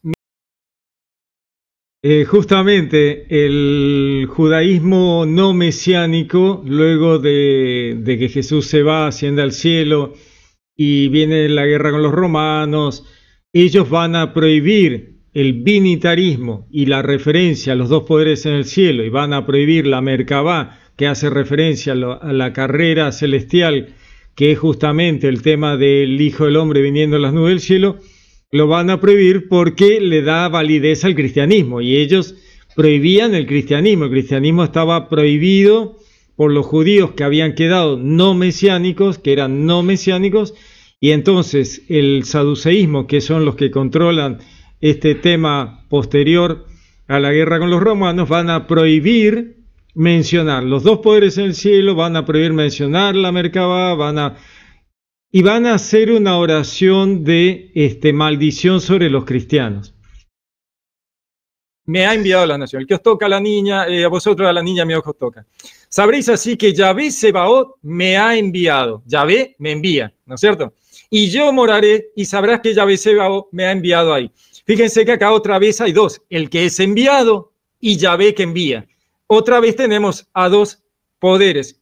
Jueces 6. Vino el ángel de Yahvé y se sentó bajo el terebinto. Cuando el ángel de Yahvé se le apareció y le dijo, Yahvé contigo. Fíjense que tenemos acá, es maravilloso cómo están estos dos, ¿no? Ángel de Yahvé y se sentó. Cuando el ángel de Yahvé se le apareció, le dijo, Yahvé contigo. Entonces Yahvé se volvió hacia él. ¿Cómo? No era el ángel. Se volvió hacia él y le dijo, vete con esa fuerza que tienes. Yahvé le respondió, o sea, están dos personas refiriéndose como Yahvé. O sea, Yahvé habla, Yahvé responde, Yahvé. Entonces Gedeón se dio cuenta de que era el ángel de Yahvé, pero escúchame, era Yahvé el que le estaba hablando. Yahvé le respondió, ¿cómo que el ángel de Yahvé? Y dijo, ay, mi señor Yahvé, pues he visto al ángel de Yahvé cara a cara. O sea, Gedeón se da cuenta que el que le está hablando es el ángel de Yahvé. Sin embargo, el ángel de Yahvé dice, yo soy Yahvé. Yahvé le respondió, ¿se dan cuenta? Acá tenemos los dos poderes en el cielo. Génesis 48, el Elohim en cuya presencia anduvieron mis padres, el Elohim que ha sido mi pastor, el ángel que me ha rescatado. Fíjense, Elohim es un plural, ¿no es cierto? El ángel que me ha rescatado otra vez está esta relación de dos en el Yahvé. Daniel es maravilloso, ¿no es cierto? Ve aquí que en las nubes del cielo veía como un hijo de hombre. Jesús dice, yo soy el hijo, verán al hijo del hombre venir en las nubes del cielo. Se dirigió hacia el anciano. ¿Cómo que se dirigió hacia el anciano? Solo Dios puede venir en las nubes del cielo, no puede venir otro. Si el que viene en las nubes del cielo no es Dios, ¿quién es el que está sentado ¿Quién es el anciano? El anciano es Dios. Sin embargo, Dios está viniendo en las nubes del cielo. Su imperio se un imperio eterno, nunca pasará, su reino será destruido. Isaías 19, allá va Yahvé cabalgando sobre nube ligera entrando en Egipto. Volvemos a Daniel, el que viene en las nubes del cielo es Yahvé, pero Yahvé está sentado en el trono. ¿Cómo hay dos tipos? El que viene en las nubes y el que está sentado en el trono, dos poderes en el cielo. Ese es el binitarismo del judaísmo del Antiguo Testamento. Bendice Yahvé, Yahvé Dios mío, Salmo 104, haciendo de las nubes carro tuyo sobre la sala del viento te desliza. Yo creo que con esto alcanza, podemos sacar la presentación. Bueno, este tema de, por eso se prohíbe la Merkabá en el judaísmo.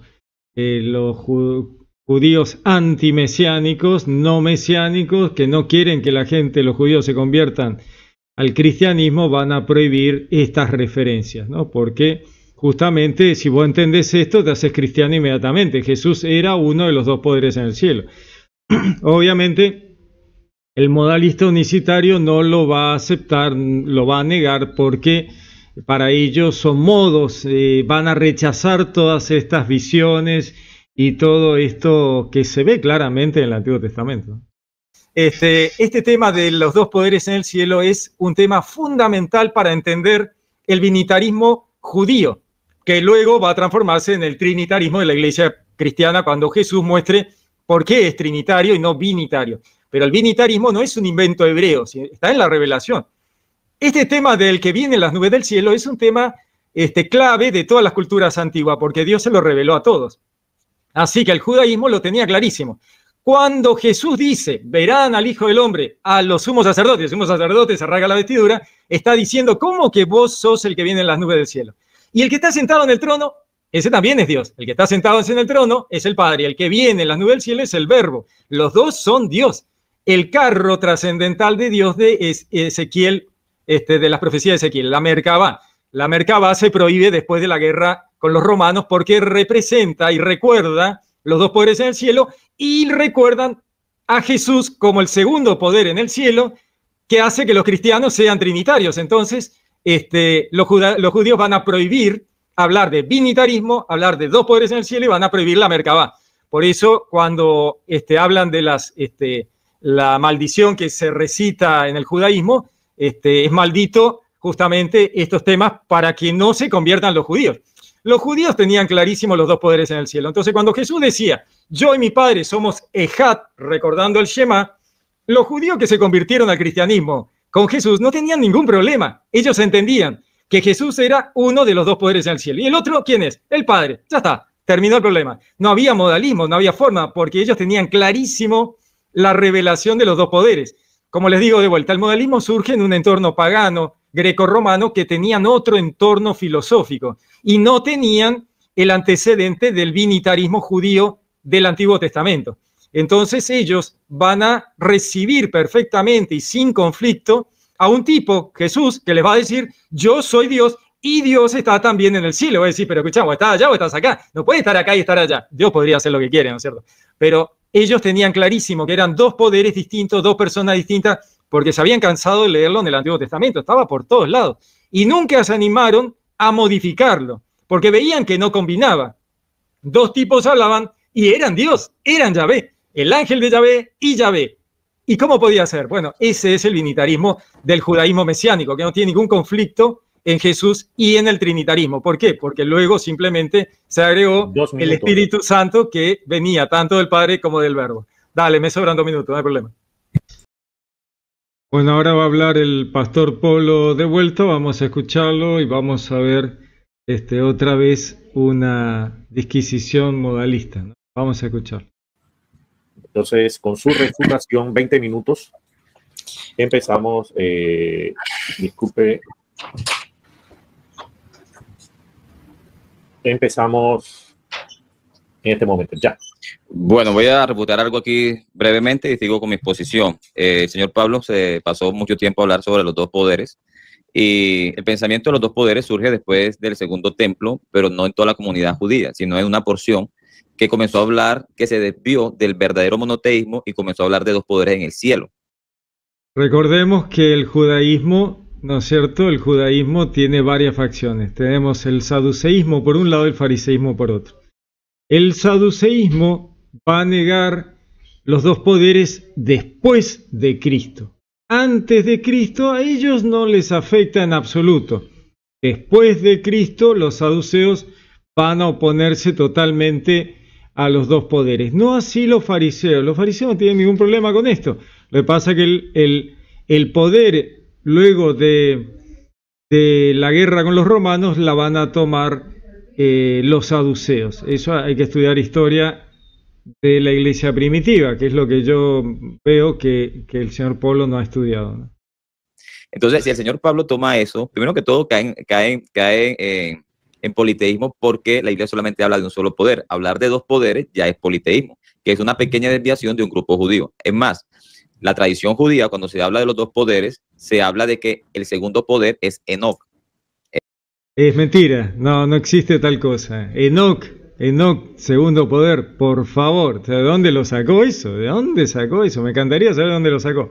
No existe eso. Enoc, hay un libro de Enoc, pero Enoc, poder en el cielo, por favor. No existe tal cosa. Eso por otra parte. Entonces, cuando usted cita Daniel 7, usted que es católico, resulta de que esos padres de la iglesia que el católico toma como trinitarios, cosas que no lo eran en los primeros siglos, esas personas creían que el anciano de días era el mismo Señor Jesucristo. Entonces, me parece sí un poco como grave que usted hable.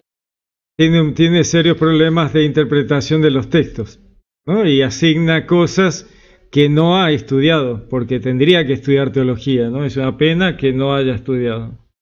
De dos poderes, tome esto de alguna comunidad judía que se desvió del verdadero monoteísmo para hablar de dos poderes en el cielo, y resulta de que solamente habían dos y no tres poderes. Y el problema es que cuando se habla de poderes en un sentido plural, ya se cae en politeísmo. Entonces, fíjense, ¿no? O sea, es lo que pasó con los modalistas en el siglo II. Al no entenderlo o querer defender el monoteísmo judío frente al politeísmo grecorromano, caen en el modalismo. Pero hoy ya eso no existe, o sea, hoy ya no hay gente politeísta de la cual nos preocupemos para defenderlo. Igual siempre fue un error, el modalismo siempre fue un error, nunca tuvo sentido. Volver a eso hoy me parece una locura, ¿no? Me parece un poco grave esa situación. Lo otro es que usted menciona es que cuando se habla de Padre, del Hijo, del Espíritu Santo, es una analogía a este mundo natural. En otras palabras, el Padre realmente no es Padre, el Hijo realmente no es Hijo y el Espíritu Santo realmente no es Espíritu Santo. Permítame y yo les explico el pensamiento del señor Pablo y los aterrizo acá en contexto. Entonces, lo que el señor Pablo nos quiere decir es que para él como trinitario había un Dios, y ese Dios, como que en ese Dios subsistían tres personas divinas, por así decirlo, pero ninguna era Padre, ni ninguna era Hijo, ni ninguna era Espíritu Santo. Bueno, justamente, ¿no? Lo que es no haber estudiado teología. Si no estudias teología, hacer un debate sobre teología sin estudiar teología nos lleva a este problema, ¿no es cierto? Él dice, ¿cómo va a decir que el Padre no es Padre y el Hijo no es Hijo? Son analogías, estamos hablando de la divinidad, estamos hablando de Dios que supera todo eso. Pero Él no lo puede superar, no puede superar al marido, va a superar las descripciones terrenales. Solamente eran tres alguien que subsistían en Dios. Eran tres alguien, nadie era Padre, nadie era Hijo. Entonces, para hacer como una relación entre ellos, se hizo una analogía. A uno lo llamaron Padre, a otro lo llamaron Hijo y a otro lo llamaron Espíritu Santo. Eso tiene un sentido, el tema de que uno sea Padre, que el Verbo engendrado eternamente sea el Hijo, tiene una relación de paradigma del Antiguo Testamento para un tema de historia de la salvación. Yo digo, no lo estudió, no lo sabe, tiene que ir a estudiar, me resulta mínimamente extraño, raro, ¿no es cierto? Pues son cosas que no lo podés decir, a mí se me caería la cara de vergüenza decir esto delante de la gente, a no ser que su gente tampoco haya estudiado. Ahora, el que estudió y lo escucha se tiene que ir, ¿no es cierto? A mí me daría vergüenza, yo no podría decir lo que él está diciendo, me bocharían de todos los estudios, ¿no? Me pondrían un 0 y me mandarían a estudiar de vuelta. Lo que él está diciendo es una barbaridad, ¿no es cierto? A nivel teológico es una locura. ¿Qué dice el trinitarismo? ¿Qué es lo que nos dice la revelación?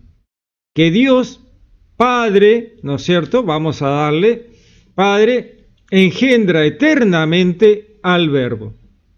Hay una relación intratrinitaria, ya se lo dije, intratrinitaria entre el Padre y el Hijo. El Padre es Padre porque es el Hijo. Y el Hijo es Hijo porque hay un Padre. Hay una relación intratrinitaria, lo que se llama la pericóresis. Tendría que haber estudiado, pero no lo estudió.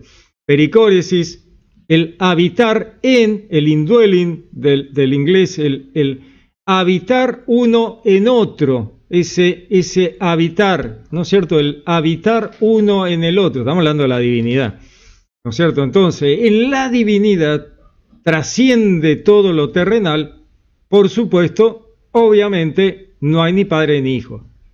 Va a haber una descripción y una revelación de esa manera porque hay un paradigma del Antiguo Testamento, que es la historia de la salvación, en la cual el Padre sacrifica a su Hijo único, un desastre de las religiones ancestrales que hacían ese desastre. Entonces, Jesús va a ser el animal al sacrificio, por eso son uno de los roles de la divinidad en la historia de la salvación. En la profecía de Ezequiel, de los 4 vivientes, uno de ellos es justamente el animal al sacrificio.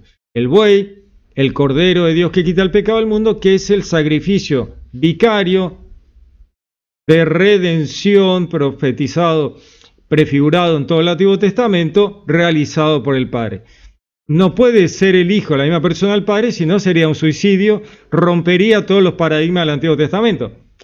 Al señor Polo no le interesa, no le importa porque no lo estudió.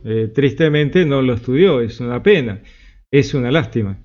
Eso para el mundo trinitario es terrible, terrible, señor Pablo, porque eso, los trinitarios que los están escuchando a usted, ellos no se van a sentir que usted está hablando a nombre de ellos, no se van a sentir. Lo que pasa es que los trinitarios estudian, me parece que los unicitarios no, así que los trinitarios no tienen problema con lo que yo digo. Los trinitarios, por lo general, tienen algún estudio teológico, ¿cierto? Que es lo que yo no veo en el modalismo, ¿no? Sentir respaldados, ¿verdad? Representados por ellos. O sea, yo estoy seguro que ellos, los trinitarios, no van a ver en usted que usted los está representando, porque ningún trinitario cree eso. Es más, primera vez que yo escucho eso de un trinitario. Fíjense, la primera vez que escucha esto de un trinitario, porque no estudió, no ha tenido estudio profundo. Por lo tanto, obviamente no lo escuchó. Por eso es importante, por eso para mí fue importante hacer el debate con el señor Polo para poder llevar un mensaje verdadero a su audiencia, porque esa gente que está con él no ha escuchado esto nunca. Él no lo escuchó, dice, yo no lo escuché nunca. Yo no sé, no creo, no puede ser. Pero su gente seguro que no lo escuchó nunca. Entonces era necesario hacerlo. Uno se tira a la pileta, ¿no es cierto? Cuando uno se mete en un debate de este tipo, está sabiendo que te van a decir cosas que no van a ser ciertas y te las tienen que aguantar, ¿no es cierto? Porque es parte del juego, te la aguantás y listo, no te van a dar el tiempo para explicarlo, no te van a dar tiempo para poder explayarte porque no es negocio para ellos. No importa, porque tengo la oportunidad luego de explicarlo tranquilo. Lo que me preocupa a mí es que él no haya estudiado. Eso sí me preocupa. Me preocupa lo del marido, que es y el padre de la hija. Esas cosas me preocupan. Me preocupa esto, que no haya estudiado teología y se larga un debate sobre teología. Eso me preocupa, eso sí. Bien, ¿qué otra cosa? Bueno, habló del verbo. Bueno, yo quiero decirle, señor Pablo, usted que es católico, que para usted le debe interesar mucho la tradición. Resulta de que en los libros de Ireneo de León habla de que los que creían en los primeros siglos de la era cristiana, aquellas personas que separaban al verbo del Padre, eran los gnósticos. Bueno, ustedes fíjense que yo ya se lo leí para adelantarme a esto que está por decir que es mentira. ¿No es cierto? Es mentira. Ya le está mezclando los gnósticos porque debe decirle eso a su gente. Entonces está mezclando los gnósticos que van por otro lado. Lo real es que el modalismo estuvo condenado siempre estuvo condenado, pero él va a mentir ahora abiertamente. Lo que pasa es que yo no voy a tener tiempo para responderle, lo cual es una pena. O sea, cualquier pensamiento en tratar de separar al verbo del Padre como dos alguien divinos, en los primeros siglos, eso solamente lo hacían los gnósticos. En ese sentido, los trinitarios, cuando quieren separar al verbo del Padre, entonces caen en un pensamiento o una tendencia gnóstica. Eso es mentira, ¿no es cierto? Es mentira de acá a Jamaica, ¿no es cierto? Es absolutamente, directamente es una mentira flagrante, o falta de estudio. O miente abiertamente o no estudió. Es una pena. Eso lo encontramos en el libro de Ireneo de León, ¿verdad? Para que más adelante lo podemos leer, pero voy a seguir con mi ponencia. Señor Pablo, usted habla de que nosotros éramos minoritarios. No, señor Pablo, no. Usted que es católico, usted debe reconocer, ¿no?, las evidencias. Esto es el tratado de Tertuliano contra Praxias, ¿verdad? Y Praxias, los historiadores dicen que Tertuliano habló en contra realmente de Calixto, el que era obispo de Roma. Calixto fue un papa que trató de contemporizar y ellos se agarran de Calixto. Calixto terminó siendo santo.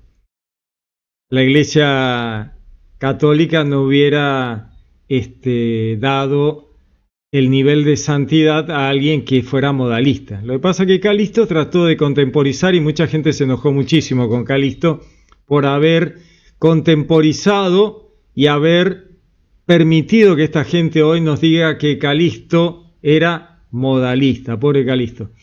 Pero aprovechan la falta de estudio de su gente para decir estas cosas, ¿no es cierto? Pero otra mentira más, ¿no? Es otra mentira, fuera de contexto, medias verdades.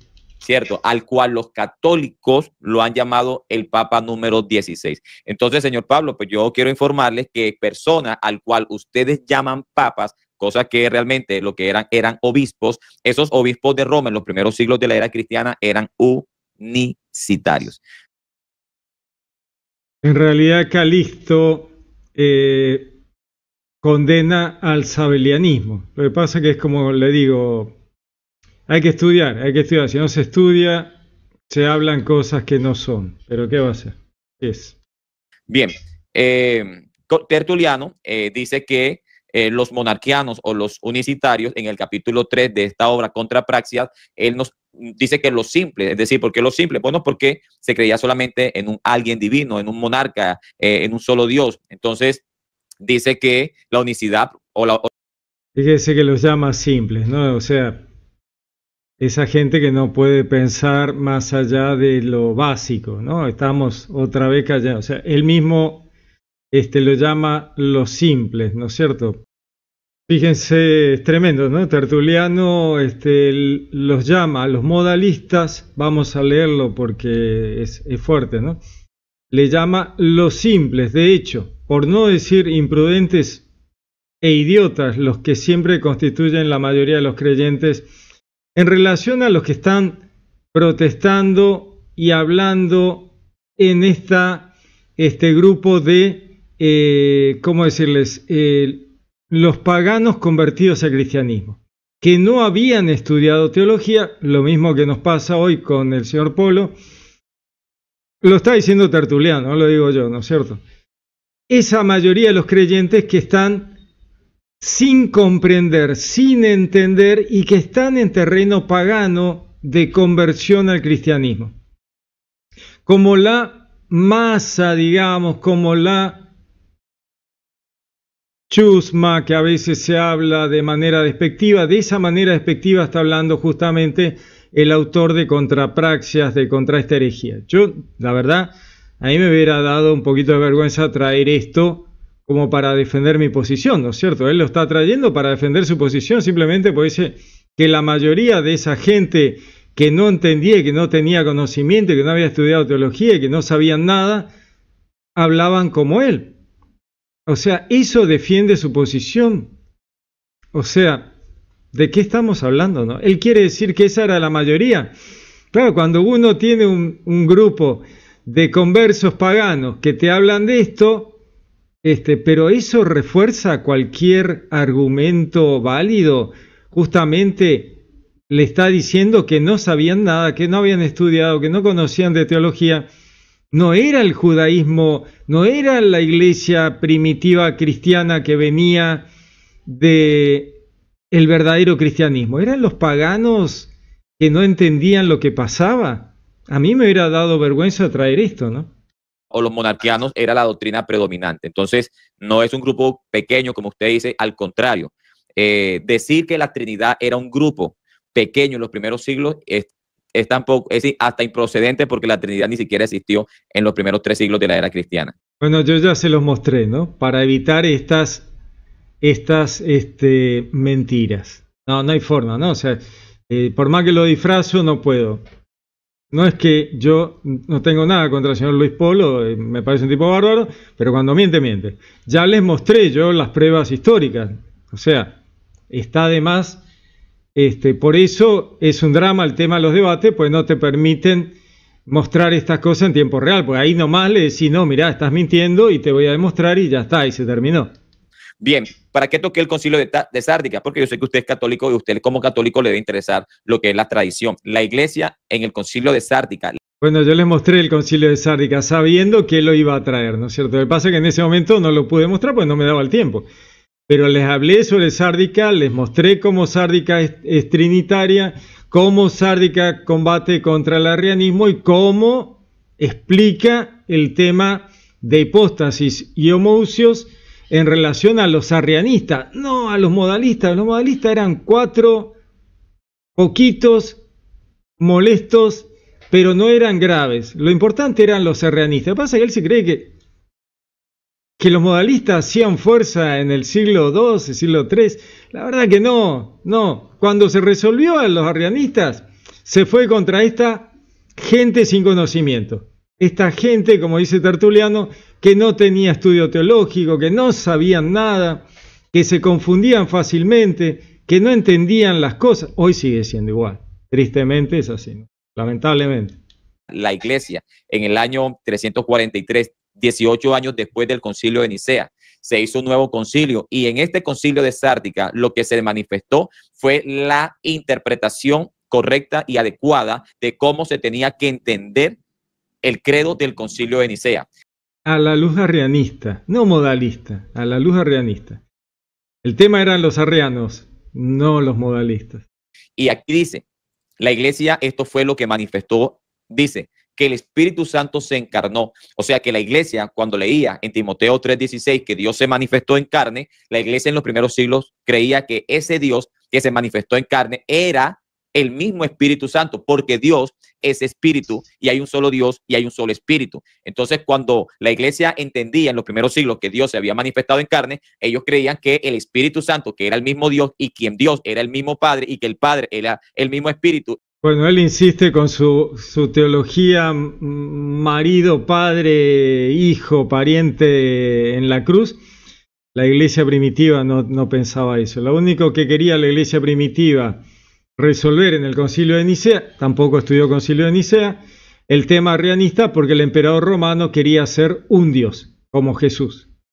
Si Jesús era un dios secundario, el emperador también podía ser un dios secundario. Eso no lo estudió, y no, si lo dice, se le van todos los seguidores de la iglesia, ¿no es cierto? Si enseña historia, se queda sin gente. Pero no ha estudiado. El tema no es el modalismo, el tema es el arrianismo. Todo esto gira alrededor de demostrar que Jesús es tan divino como el Padre. Lo que pasa es que si no lo estudia no lo va a saber. Y que solamente había un espíritu. Entonces la iglesia entendía que el Espíritu Santo, quien para ellos al mismo tiempo era el Padre, quien para ellos al mismo tiempo era Jesús, era el que se había encarnado. Bien, por eso... ¿Para ellos quiénes? No. Él pone en boca de gente que no... A mí me daría un poquito de vergüenza decir estas cosas, ¿no? Pero él lo dice sin que le tiemble la voz. Esto también tiene que servirle a los católicos que para que vean y sepan cuando les hablan las mentiras que les dicen, cómo defender su posición, ¿no es cierto? Porque estas cosas son mentiras y hay que decirlas con todas las letras. Esto es mentira. Y esto tiene un contexto antiarriano, no modalista. Los modalistas eran cuatro gatos, no molestaban. El tema era el arrianismo, era un riesgo con el emperador romano siendo la divinidad. El emperador romano modalista ni entró en la discusión. El tema era arrianista, esa era la discusión de Nicea.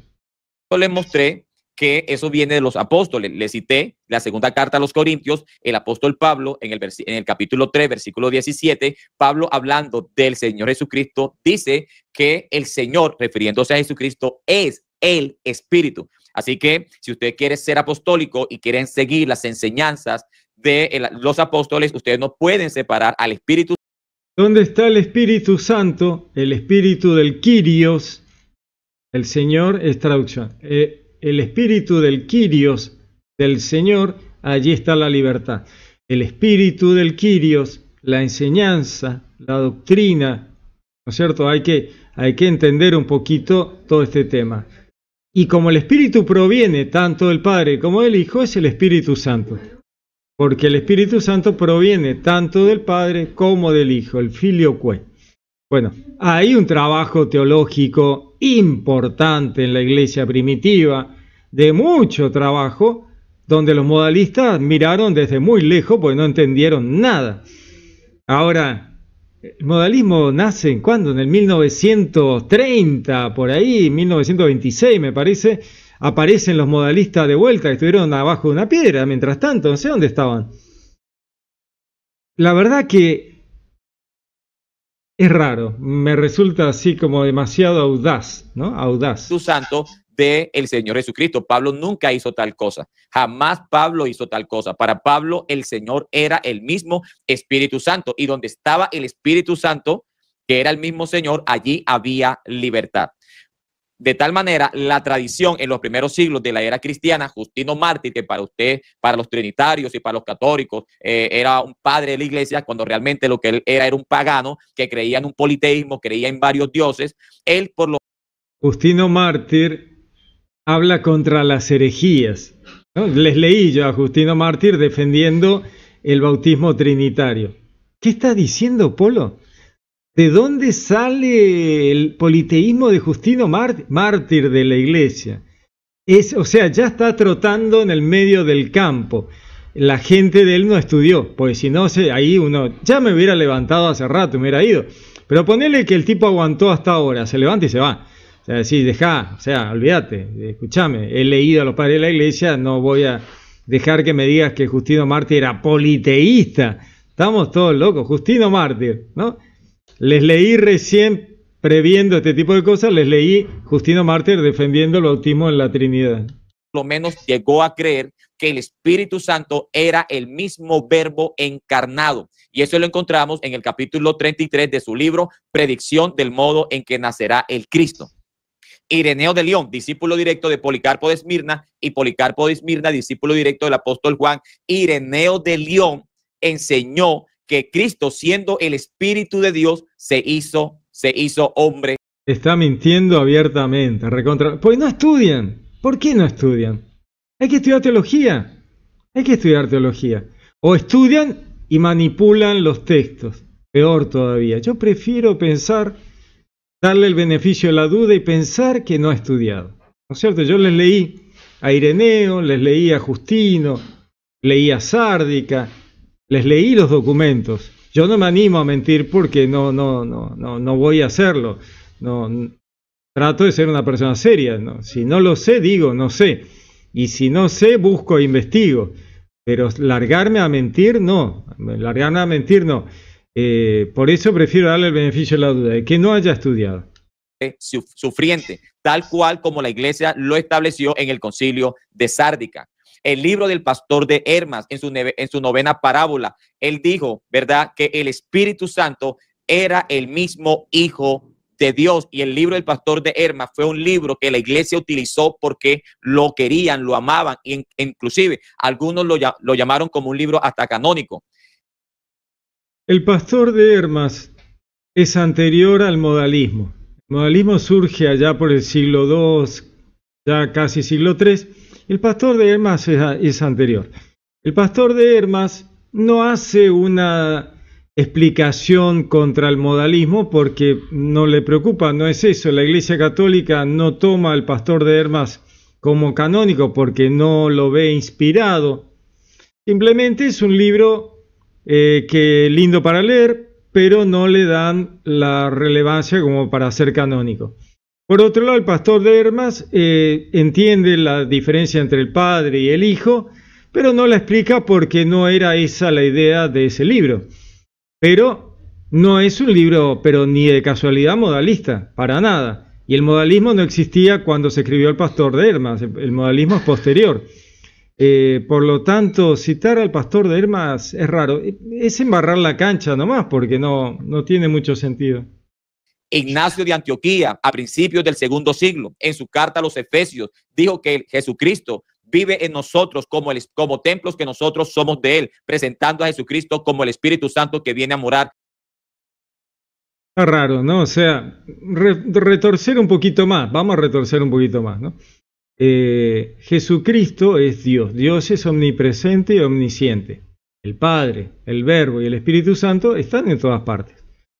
Donde hay dos o tres, ahí estaré yo con ellos. Pero por otro lado, Jesús está en uno si uno está en consonancia con Jesús, ¿cierto? Ahí otra vez volvemos a la teología. Llevaría mucho tiempo explicarlo todo.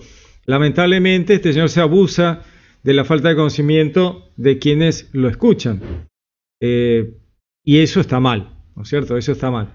Entonces, el Espíritu Santo tiene un montón de operaciones que realiza, los dones, la sabiduría, la luz, todos los dones, coopera en la creación, por eso es una persona independiente. Proviene del Padre y del Hijo, pero es persona, se entristece, ¿no es cierto? Intercede, de manera separada. El Espíritu Santo intercede. ¿Ante quién? Si los modalistas creen que el Espíritu Santo es el Padre, ¿cómo va a interceder?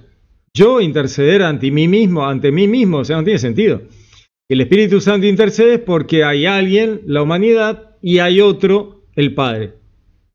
Y otro, el Hijo. Entonces el Espíritu Santo intercede entre la humanidad y el Hijo, o entre la humanidad y el Padre. Por lo tanto, es una persona separada. Lógica mínima, o sea, mínima. No es tan complicada.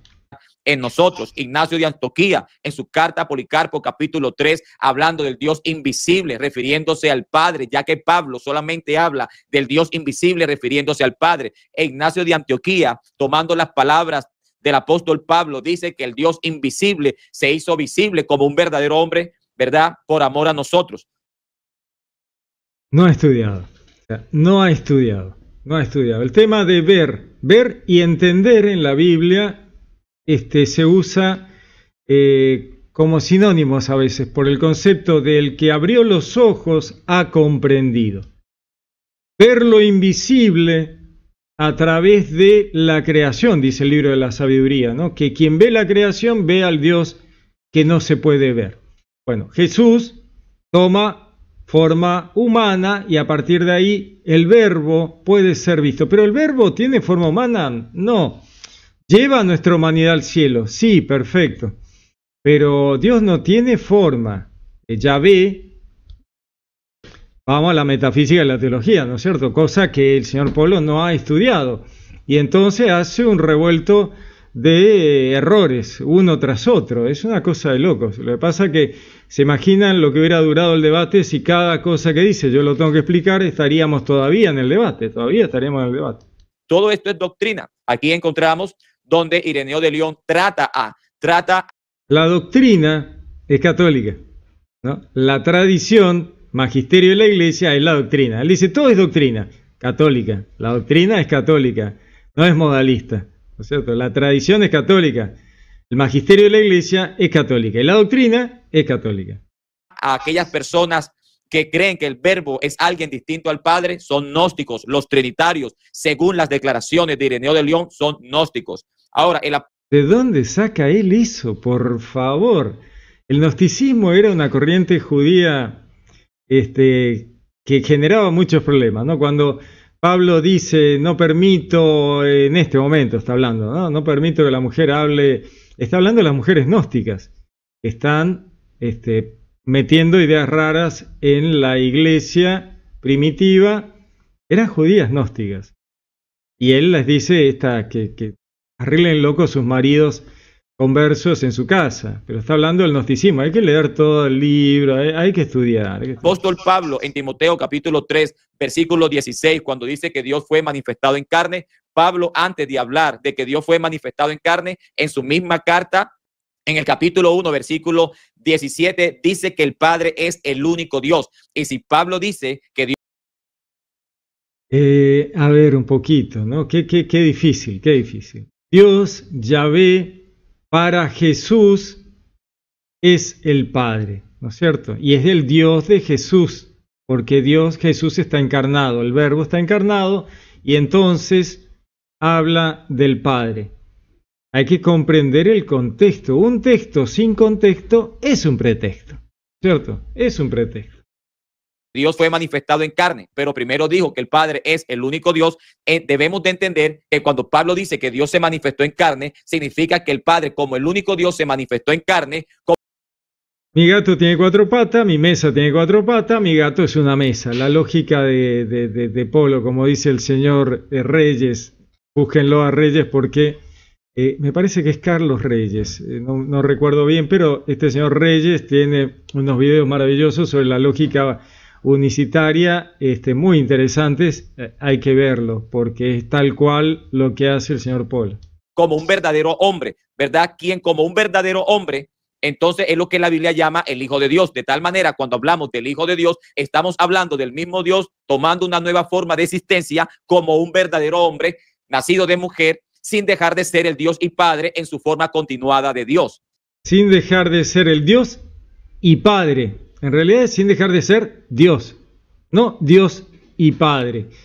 Él vuelve sobre este gran problema que me ha dejado realmente muy preocupado. El tema del marido y el padre de María, eso me ha dejado súper preocupado. La verdad que ahora entiendo un montón de cosas de esta iglesia unicitaria, sobre todo en México, de la Luz del Mundo, que han tenido muchísimos problemas, han terminado con pastores presos. Me preocupa un montón. La verdad es que cuanto más lo escucho, más me preocupa. Cuando Pablo dice que Dios fue manifestado en carne en Timoteo 3:16, Pablo viene hablando del Dios viviente. De tal manera, el Dios viviente de Timoteo 3:15 es el Dios viviente del versículo 16 que se manifestó en carne. Así que cuando Pablo dice que Dios fue manifestado en carne, Pablo está diciendo que el Dios viviente fue manifestado en carne. El verbo, la palabra de Dios, el logos, es Dios. Cuando Dios se manifestó en carne, el verbo es Dios. Y se manifestó en carne, vino humanamente, pero no es el Padre, es el Verbo. El Verbo encarnó terrenalmente y humanamente, no es el Padre. El Padre se quedó en el cielo, entre comillas, y el Verbo descendió, entre comillas, y habitó entre nosotros. La segunda persona de la Trinidad, que es Dios. Dios ¿se manifestó en carne? Sí, porque es la segunda persona de la divinidad. El detalle es que la palabra Dios viviente en la carta del apóstol Pablo a Timoteo, en el capítulo 4, versículo 10, Pablo habla del Dios viviente como el Salvador. Claro, no es el Salvador, claro, lo que pasa es que él hace una mayonesa. El Verbo es Dios y es el Salvador. La salvación viene de Yahvé, Yeshua, ¿no? La salvación viene de Yahvé. Es perfecto, no hay ningún problema. El Salvador, en la misma carta de Pablo a Timoteo, capítulo 1, versículo 1, capítulo 2 y versículo 3, el Salvador, el Dios Salvador, para Pablo en esta carta lo presenta como el Padre. El Padre es el Dios Salvador, el Padre es el Dios viviente, el Padre es el Dios manifestado en carne. Cuando Pablo dice que Dios fue manifestado en carne en Timoteo 3:16, Pablo, después de 3 capítulos, dice que el Padre es el solo soberano y el único que tiene inmortalidad. De tal manera, si el apóstol Pablo fuese trinitario, cosa que no lo es, Pablo le hubiese quitado. Es que el error es de él, no del apóstol Pablo. El apóstol Pablo la tiene clarísima, no tiene ningún problema. El error es de Pablo, no del apóstol Pablo. El apóstol Pablo sale que Yahvé es eterno, que Yahvé es soberano, que Yahvé es el único Dios. El problema lo tiene el apóstol Pablo. El problema lo tiene el Señor unicitario, no el apóstol Pablo. El Verbo es eterno, el Verbo es soberano, es el alfa y el omega, el principio y el fin, Apocalipsis. O sea, no hay ningún problema. El problema lo tiene el pastor Polo. Vamos a detenernos aquí.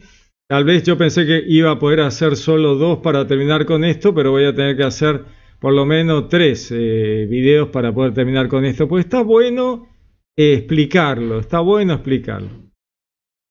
Muy bien, vamos a parar porque sigue, falta un montón, pero me parece súper interesante dejar en claro estas cosas que aparte son buenas para la teología general. Para explicar la teología general y no solo para el tema modalista. Para el tema teológico en general está bueno hablarlo y para mostrar los tremendos errores unicitarios y las mentiras unicitarias también está buenísimo. Así que bueno, hasta acá llegamos hoy. Seguiré haciendo, trataré si me da el tiempo de ir haciendo uno por día hasta terminar con este tema del debate para mostrar estos errores para aquellos que les interese el tema modalista. Muy bien, les mando un abrazo, que Dios los bendiga, nos dé a todos luz y sabiduría.